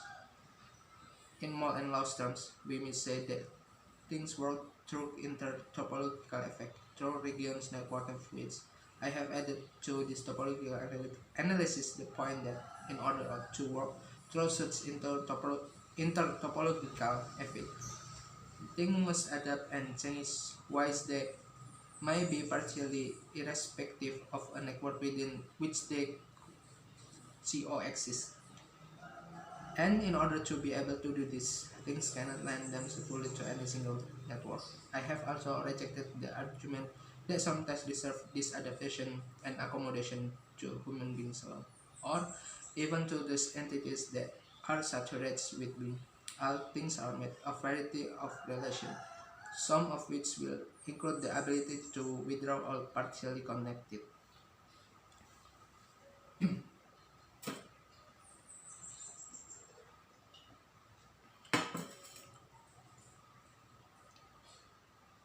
Conclusion. I started by saying that there are space for nature, but they are not absolutely independent in the sense that I traced them in earlier chapters. So how to evolve space for nature was the question. In this chapter and in chapter 4, three main possibilities have been revived. Review. Nature society interactions, hybridization and difference. They are all, to some extent, version of relation thinking. We have range of material that is seemingly pulling in similar direction. But I have been careful not to allow us to be drawn back to those forms of human-centered thinking that allow human beings of privileged relation of to the relation that make the world. All of us breaks both proteins from aliens, but we do so in ways that doesn't exhaust all of us. In other words, there is duplicity for multiplicity in relation rather like the ways in which we sometimes accuse untrustworthy characters of duplicate, which means that there are space for nature. There are space to spring surprise. Then natural, special as well as temporal is claimed that we will want to explore further in subsequent chapter. Each of these has an empirical core. The reason being that investigating space for nature is an empirical theoretical task. There are no universal space of nature, no equivalent to the independent state of nature that was thought to apply everywhere and for all time. My argument is that if there are space for nature, then they will be multiple. The possibilities are numerous. So the following chapters start to unpack some of these possibilities. They relate to particular case. Conserving natures. Hybrid conformation relation. All this help us to discuss natures as matters that are not simply natural. We listen that nature as independent state metaphor. This has been all very well for molecular science, for agriculture, and for biosecurity. But what about the quintessential romantic served by our complex geographies of nature? This chapter explores this problem, and in doing so adds further detail through the difference of nature issue that was raised in chapter 5. The setting for this chapter and for chapter 10 is predominantly urban. This might be thought of as the last place one would go to in order to conserve natures. Indeed, one of the more enduring elements of anti-urban Europe and American environmental thinking is a firm separation between cities and nature. Cities are not where we go to find nature. The nature as independent state story works to sever connection between cities and natures. Furthermore, it's not just environmentalism that is wilted here. The obsessions of social and cultural theory with cities as high point for cultural intensity reproduce the notion that there is nothing much of nature in the city. These chapters aims to unsettle this dichotomy by demonstrating the complex relations between cities and natures and between human and non-humans. The chapters move toward considering what kind of relations are needed for conversation, arguing for a double recognition of both association and dissociation, proximity and distance, joining and separation in any attempt to build a conservation politics. Conserving nature in theory and practice. The anthropologist Marilyn Strayhorn suggests that the divides of modern people thinking do not correspond to the methods they actually employ. As I will demonstrate, nature conservation division do need look less formidable when we follow its practice rather than theories. Implicit in many of nature conservation manifestations are the following. First, there is a rationale to return something of a pre-existing state of nature. Second, nature in other words is pre-constituted and conservation comes after nature. Third, in order to save its object for being extinguished, nature has to be present here and now. Fourth, and the present nature has to represent something of value. 5. The final X, as Geoffrey Boker has put, is to render the present eternal. In practice, things are often much more difficult. First, first of all, it is not always helpful to start with a fixed version of nature, or with firmly held sense of what the issues are. This is partly a matter of theoretical clarity. We have already established that nature can be taught as somehow evacuates culture. The blank space left when values, politics, and so on have gone. Indeed, we have unsettled the equal damaging notion that nature is the dead end, to be compared either favorably or unfavorably to cultural diversity rather. Rather, we have started to pluralize and animate natures, not just as other to all the cultures, but as multiple. Different space, they are neither underwritten by nor always clearly distinct from cultures. Meanwhile, and in addition to these theoretical advances which are, to be fair, often less important to conservation prac- practitioners, the natures with which people work are often far from being known, understood, predictable, or matters only of into politics. This chapter provides example where, rather than being preset matters which only need better management, natures are in the making. Any management with nature conservation must then engage with the reconstitution of natures. Second, the assumptions of present is often difficult in practice. There are two elements to this problem. On the one hand, in conventional terms, living assemblage, organism, habitats, and landscape have to be present or made present, especially if we are talking restoration. If they are to be conserved, on the other, the embodied reason thing also often needs to be representative of other things in order to gain conservation value. This is particularly the case in the science of animal and plant conservation, although it can also be involved in other assemblies like specific habitats, in conversation strategies, quotas, are, and so on. The organism or other speaks as a specific embodiment of a species gen. So a small black bird with a flash of red on its tail and its distinctive, if unremarkable, song perching on a crumbling brick wall in a car park at the center of Britain's second city.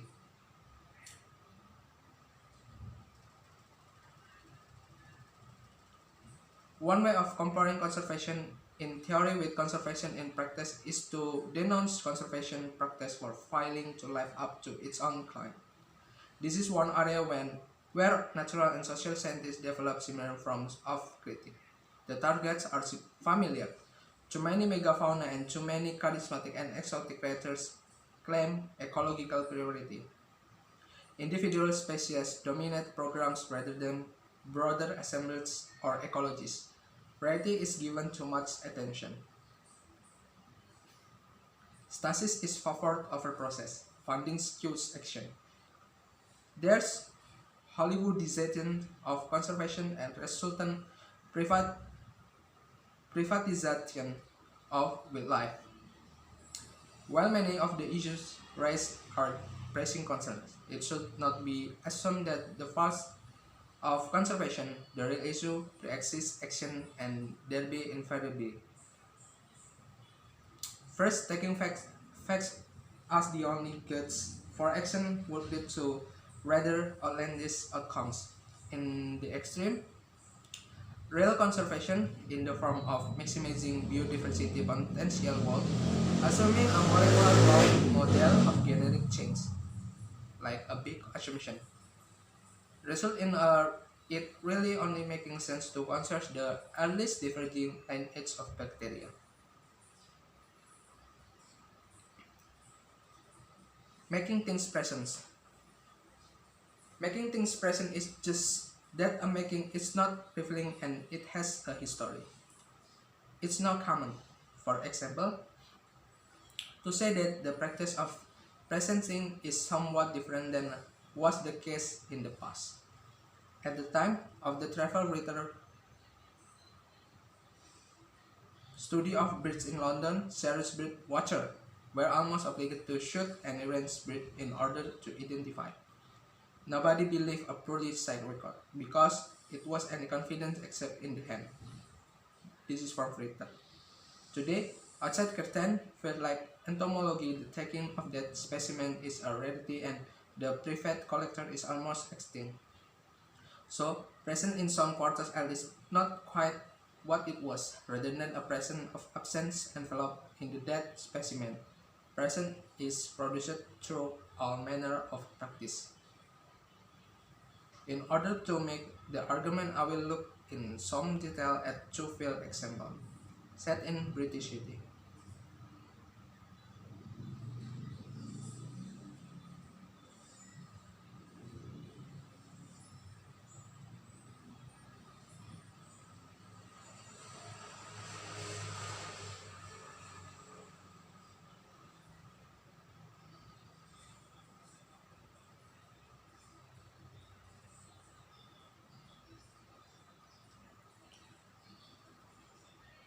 Okay, next, ethologies and representation.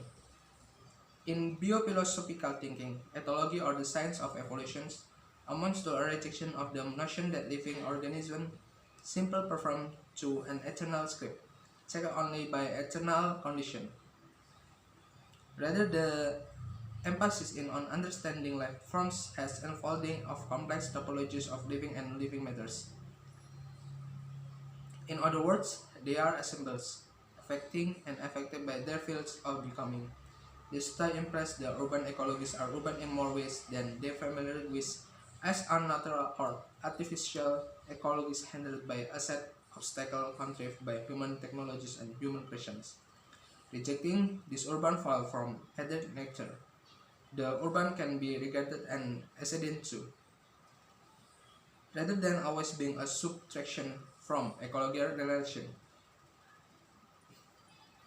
The question then becomes how to represent this folding of species space. Before I suggest some possibilities, I need to return to representation. As we have seen, representation involves a good deal more than depicting. Representing, bringing into presence, recording identifiable identities. It is also an addition, a making that way that may be better described as an translation. Usefully, reminding use that copy is also betrayal. This means that there is continual process of testing the very constitution that is set in train by the representative process. For latter, then the task is not to be forever refining a representation in relation to some pre-existing ground truth, rather it is produce representation upon representations with the aim of building a more successful collective. One possibility could be that in the discussion on how to take this site forward, it was not only waterfalls in general that should be part of the reckoning, but these waterfalls in particular. This will have an effect on the ways in which plants for the site could proceed. More work will be needed to preserve and enhance the complexity complex of the habitat, and in particular its interconnective for waterfalls. The waterfalls might require a multi-layered ecology that allow them to under and override potential predators. A second possibility would be to treat these waterfalls as something other than subspecimen species whose loss could be offset by population gains elsewhere. Urban conservations complain that urban non-human population level. By research tribe conservation organization at the national level are surplus to the real business of conservation. The real business being an ethical rational practice that properly takes place in the countryside. So while English nature, the government statutory nature conservation body for England. England has a national program which prioritizes certain species, one of which the waterfall, though were not involved in any dealings with the Birmingham and Black Country population. But this waterfalls in particular is a claim of both similarity and difference. To end this section, I have started to argue that conservation practice involves various forms of peasants. Meanwhile, I have suggested that expert ecologists tied to legal frameworks and metaphysics of reason can reproduce a static ecology which can only make space for the absence or presence of individuals. Representing species and concept of us perform homunculus. The point I hope has been made the ecology, species, and conservation don't always work like that. In the final sections, I draw out some the implication of the argument so far, putting through some element of special politics of nature conservation.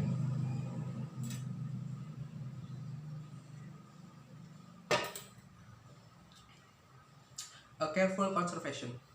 As I indicate in the introduction, nature conservation has ended in theory at least to reproduce a strong distinction between social and natural matters. One starting point for this discussion would be later reconstitute political ecology, where matters are never settled once and for all. For latter, any inside-outside relation can only be temporary arrangement. There is no timeless nature, rendered an eternal present, or as something sitting mutually beside outside an evolving society. The outside is no longer either strong enough to reduce a social world to silence or weak enough to let itself be reduced to insignificant.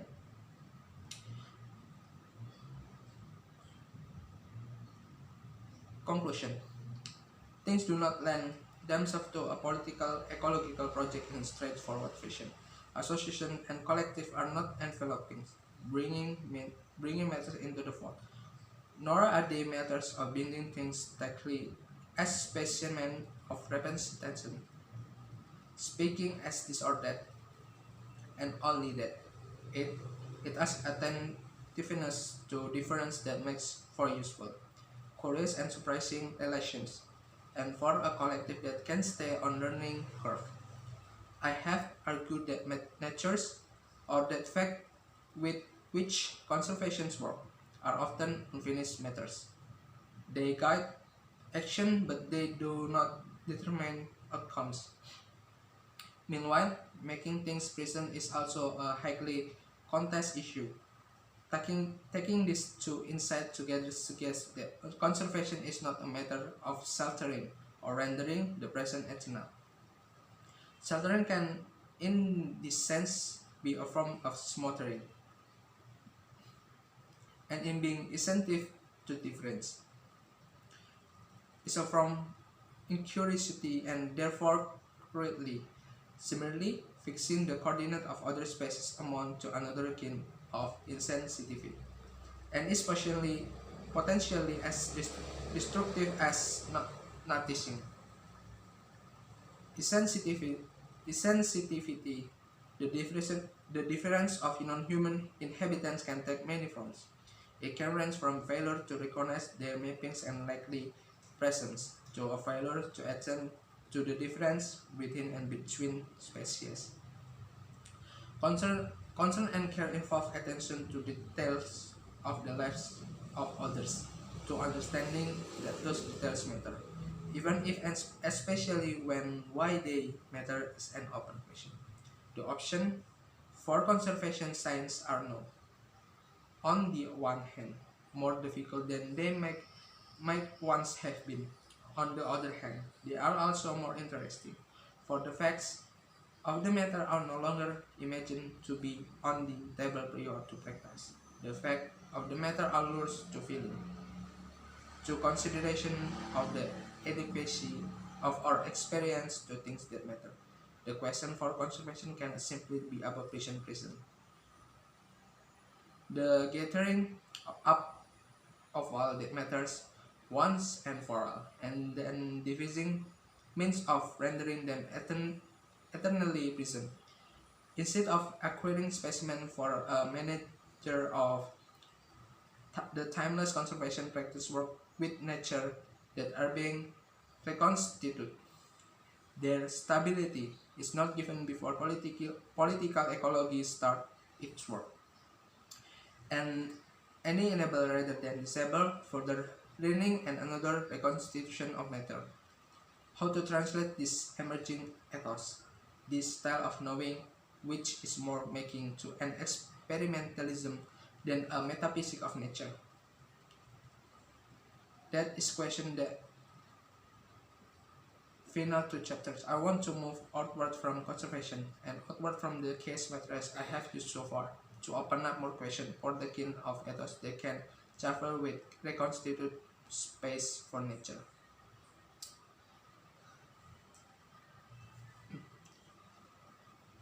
Animals and environments toward a scathing environmentalism. The feminist philosopher Chris Cuomo has recognized a way of capturing a reassuring problem of environmentalists to what does environmental ethics. Cuomo is highlighting space and spatially as major issue for environmental ethics. This chapter is an attempt to take this question forward to make a little progress given what has been said so far about the multiples that mark geographies of nature. I focus on human-animal relations, partly to follow from the refiguring of conservation discussed in the previous chapter. Human animals, what kind of relation? Human animals and non-human animals are not usually separable, nor are they reducible to one another. They are folded together, naturally and semiotically, like see chapter 4 and 5. And through this relation, there is alterity. Difference in relation, chapter 5, 6, and X, for example. But what kinds of relation are to be fostered in order to do animal-human better? And by extension, can such relations lesson be used to understand and do better by other things? More than most, perhaps, it has been the work of feminist science to these scholars, and Donna Haraway in particular, that has full their imaginings of what might be involved in politics of with non-human others.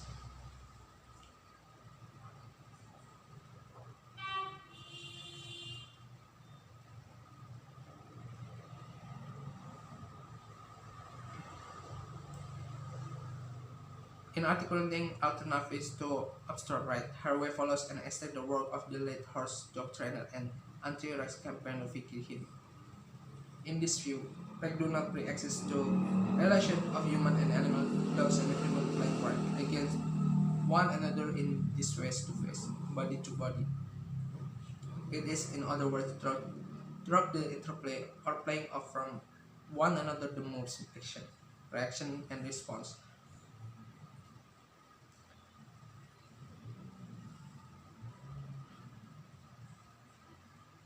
In contrast, is the relationship of mutual effect that promises most for Haraway. The conjoined dance of face-to-face otherness is where we need to start. The training relation provides a rich case, the giving and taking, the CO performance, the routines, and the surprise that develop in this kind of relation where both parties become different to themselves. Spark the imagination as to how to live well with and as others. Such a dance is of course far from innocent or disconnect from histories and geographies.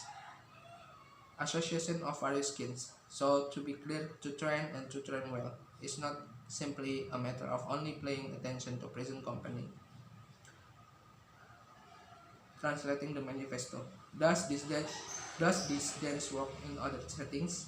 Is it a useful means to work out a way of doing ontological politics? Let me raise three questions that concentrate power and space.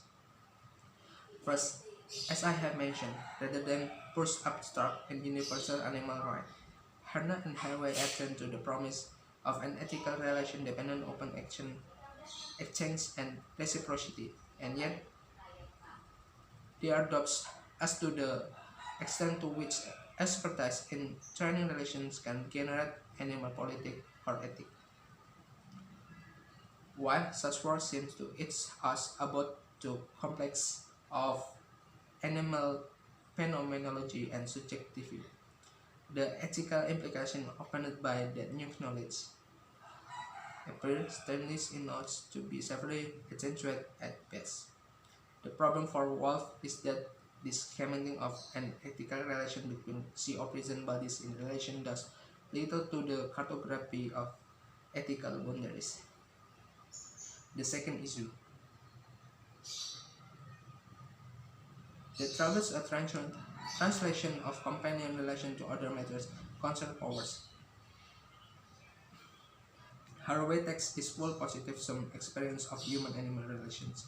Abilities and capabilities are realized through action, all of which is wonderful empowering for dog people, for people to dogs, for horse and people, and for lots of medium to large people fauna. But there are of course lots of places and other where the skin power game is less applicable. Here is one possibility.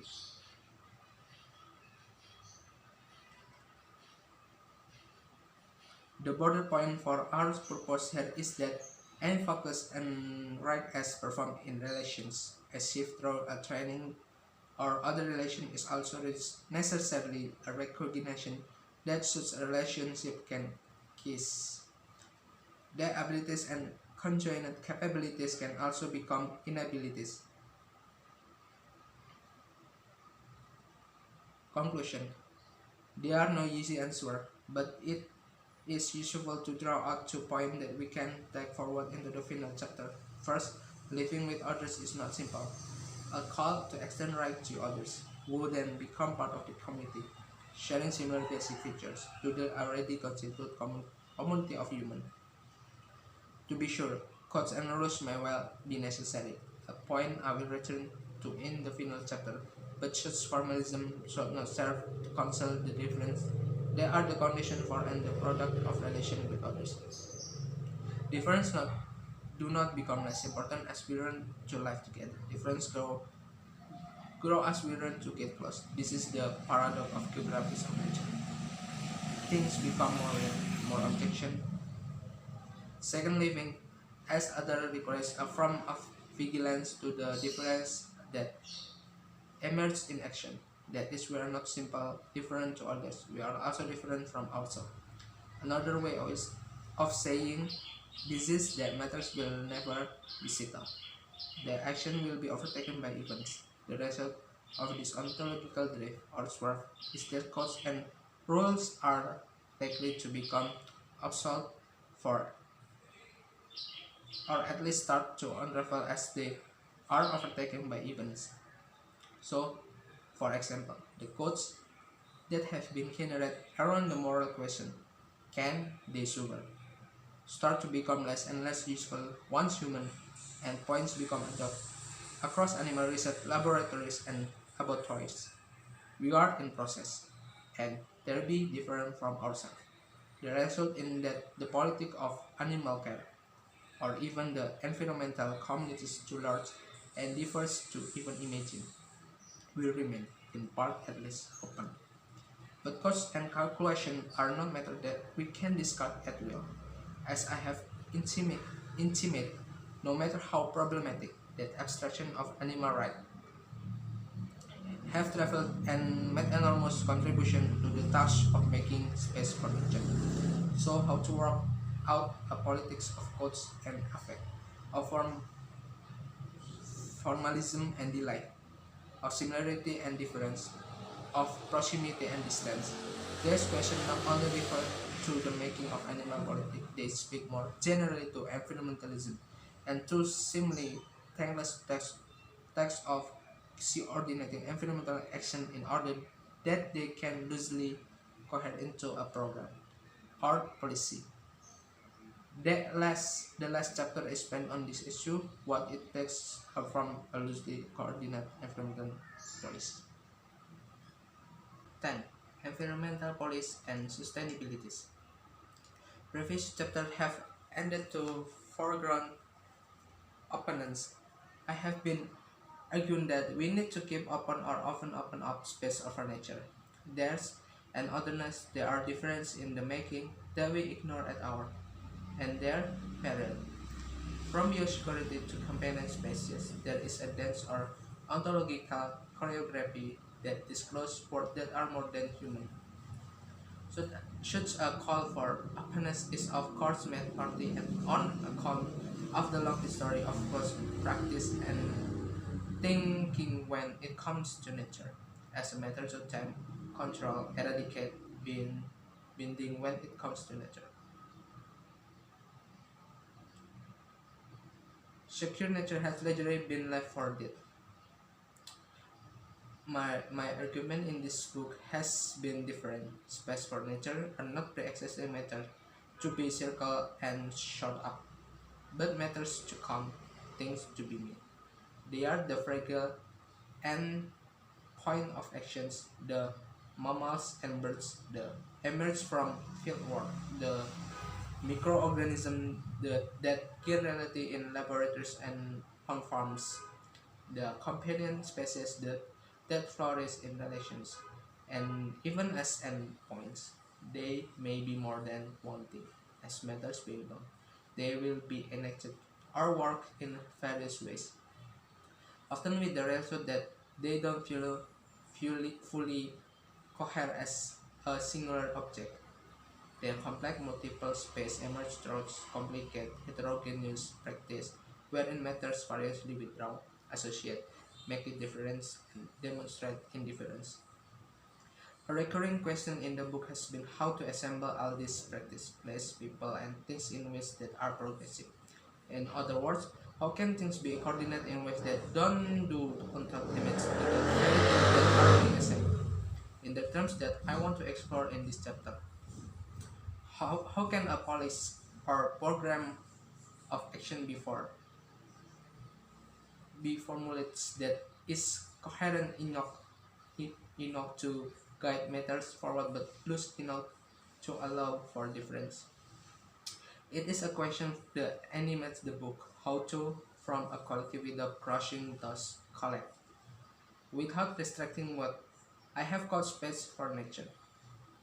Other chapters in this book have raised the issue through case studies of agricultural practice, disease control, waterfall, and like red star conservation and living with and us other animals. Here I want to go a step further by looking at an example of how environmental policy is being made in the UK. My argument is that police are also practiced in lots of different ways in different places and with different people and things, and to push better police we need to consider how these various practices are assembled.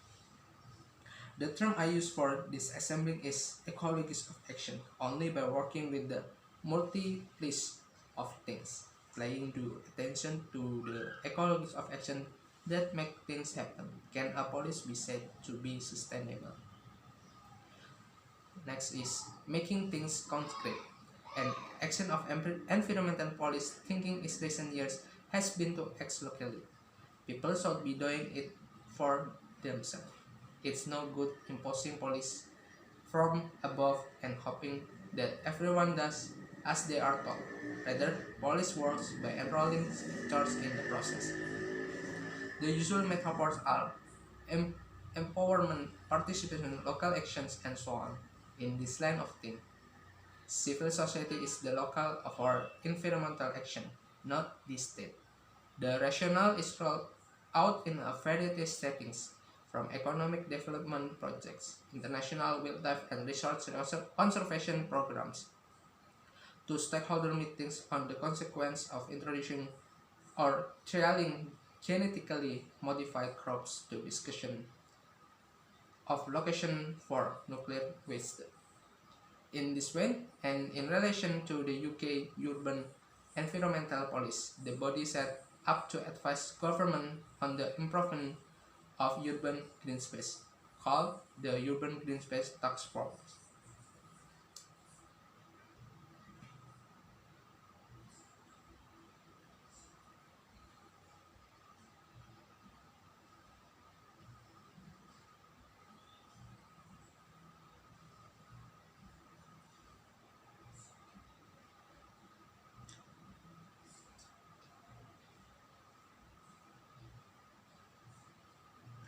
Modus of ordering.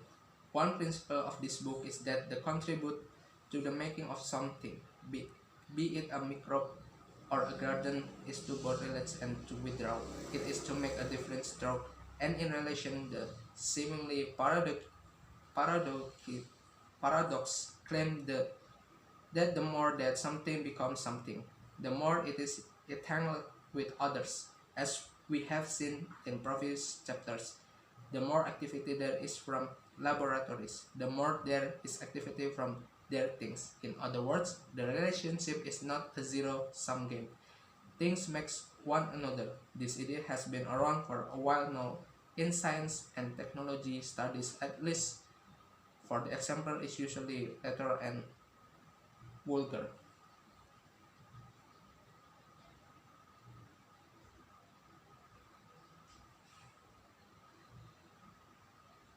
This is table 10.1 summary of modes of ordering in urban environmental action.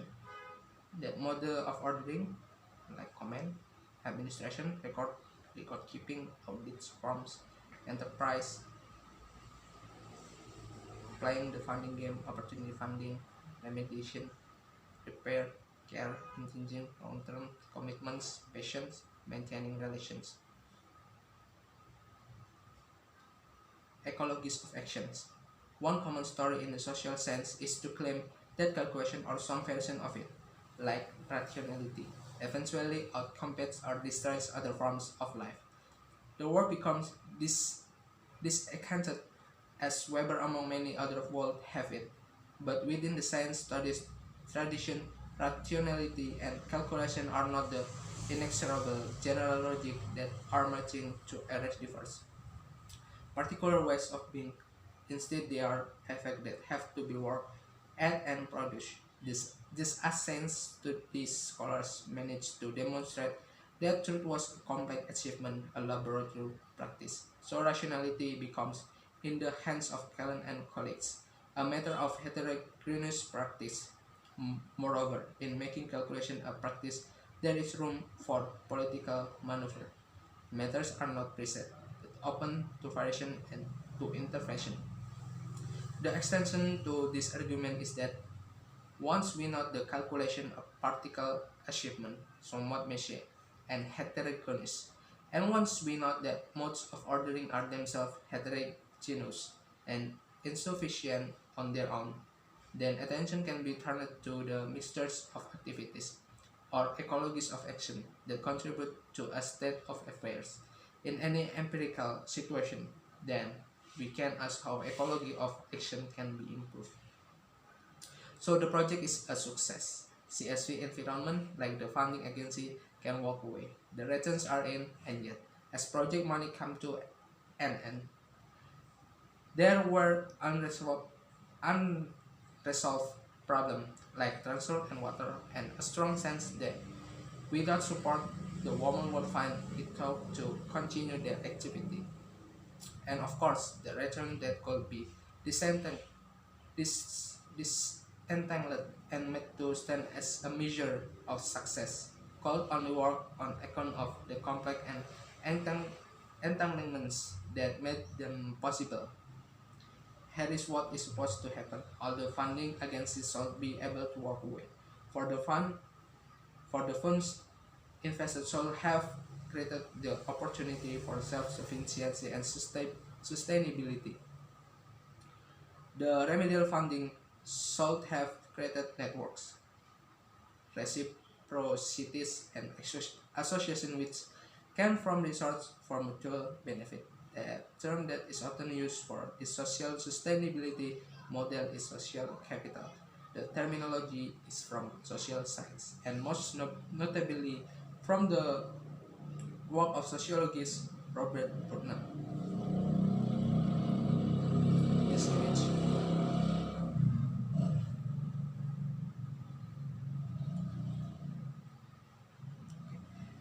It is worthwhile pausing here to ask what is being enacted when social capital becomes the objectives of funding against the answer in the concrete to Korean case is threefold.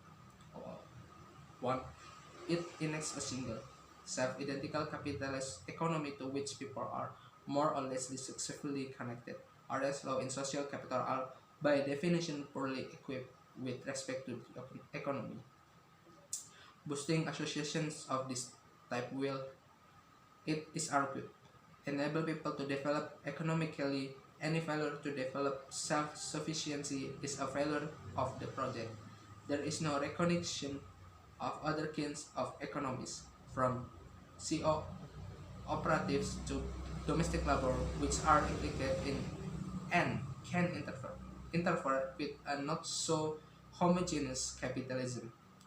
2. It enacts a particular ecology of action where there be some modes of ordering are championed over others remediation, and there be one of funding followed by self-help. Are privilege over long-term care administration, and there be governance are privilege other enterprise. Although, as we have seen, nothing much will happen if this privileging turns into dominance. The danger is that the ecology of action associated with social capital costs result in modes of ordering being set against one another, so that they clash rather than work in tandem. 3. Finally, it enacts a particular fraction of the social, one where people are treated independently to other things. The result is that if the garden closes or become disused, then it is of no real concern, for that essential is the development and transfer of social capital, human relation, or particular kinds of human relation, sustainability and multiplicity. Two versions of sustainability have appeared so far in this book. In chapter 8, there was a standard, prudent, environmentalist con where be sustainable living involved effort planning.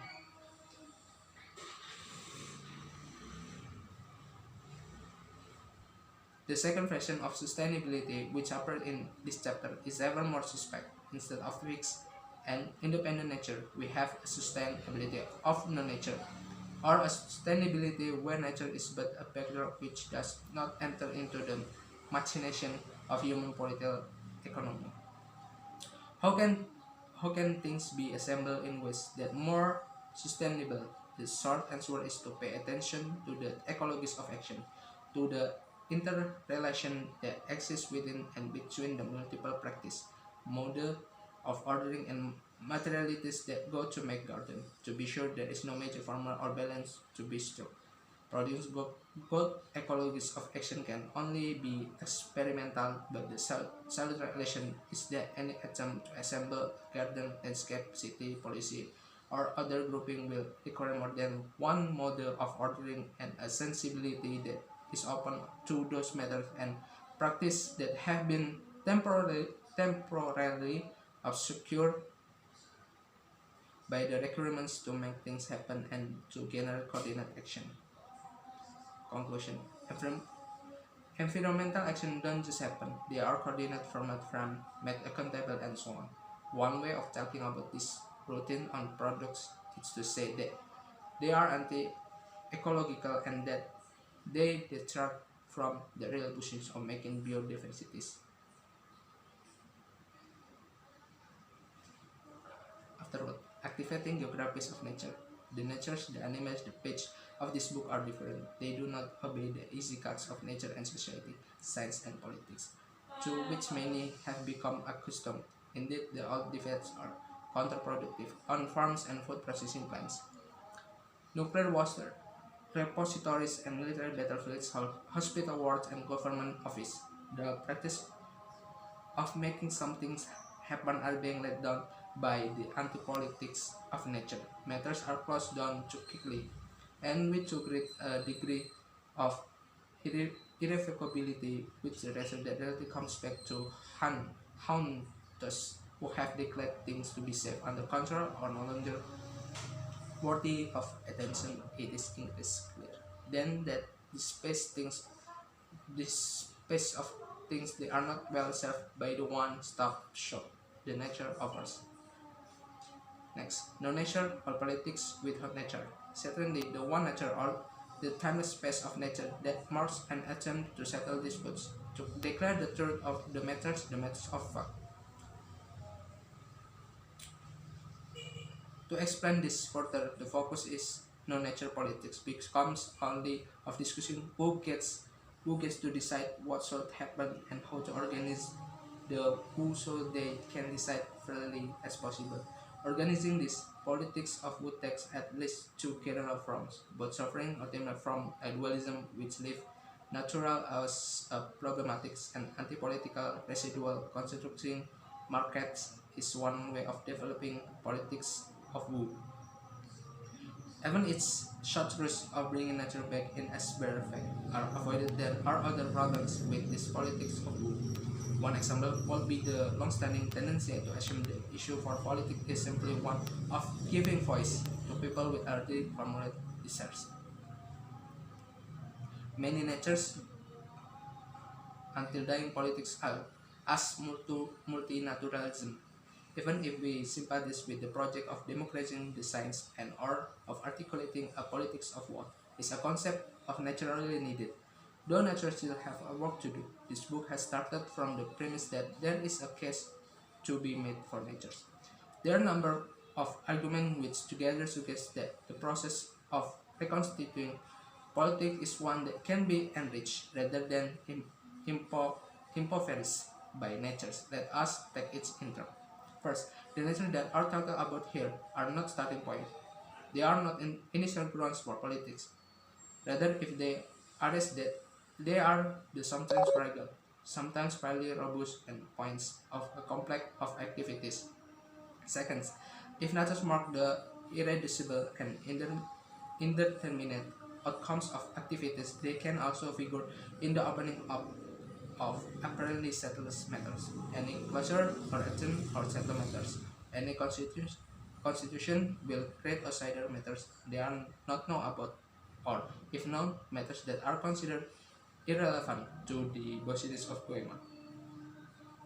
Third, geographic of natures are not solely about the openness of the world in terms of its revolution to be closed. This is more than a politic of insiders. Outsiders are of the process of ordering and dissent that goes every time in constitution is formed. Geographic of natures also marks an attempt to consider what being given to the world can involve. Being given is not synonymous with being already established, timeless, or fixed. So what is to be done? This book has opened up the possibility for a geography of nature, and for nature rather than arguing for its end. It has also suggested that any doing of nature will be multiple, spatially and materially. The assembly of nature is in process and process can be enjoyed in through many different activities, practice, and place. How to engage in the making of better nature is from empirical and political question.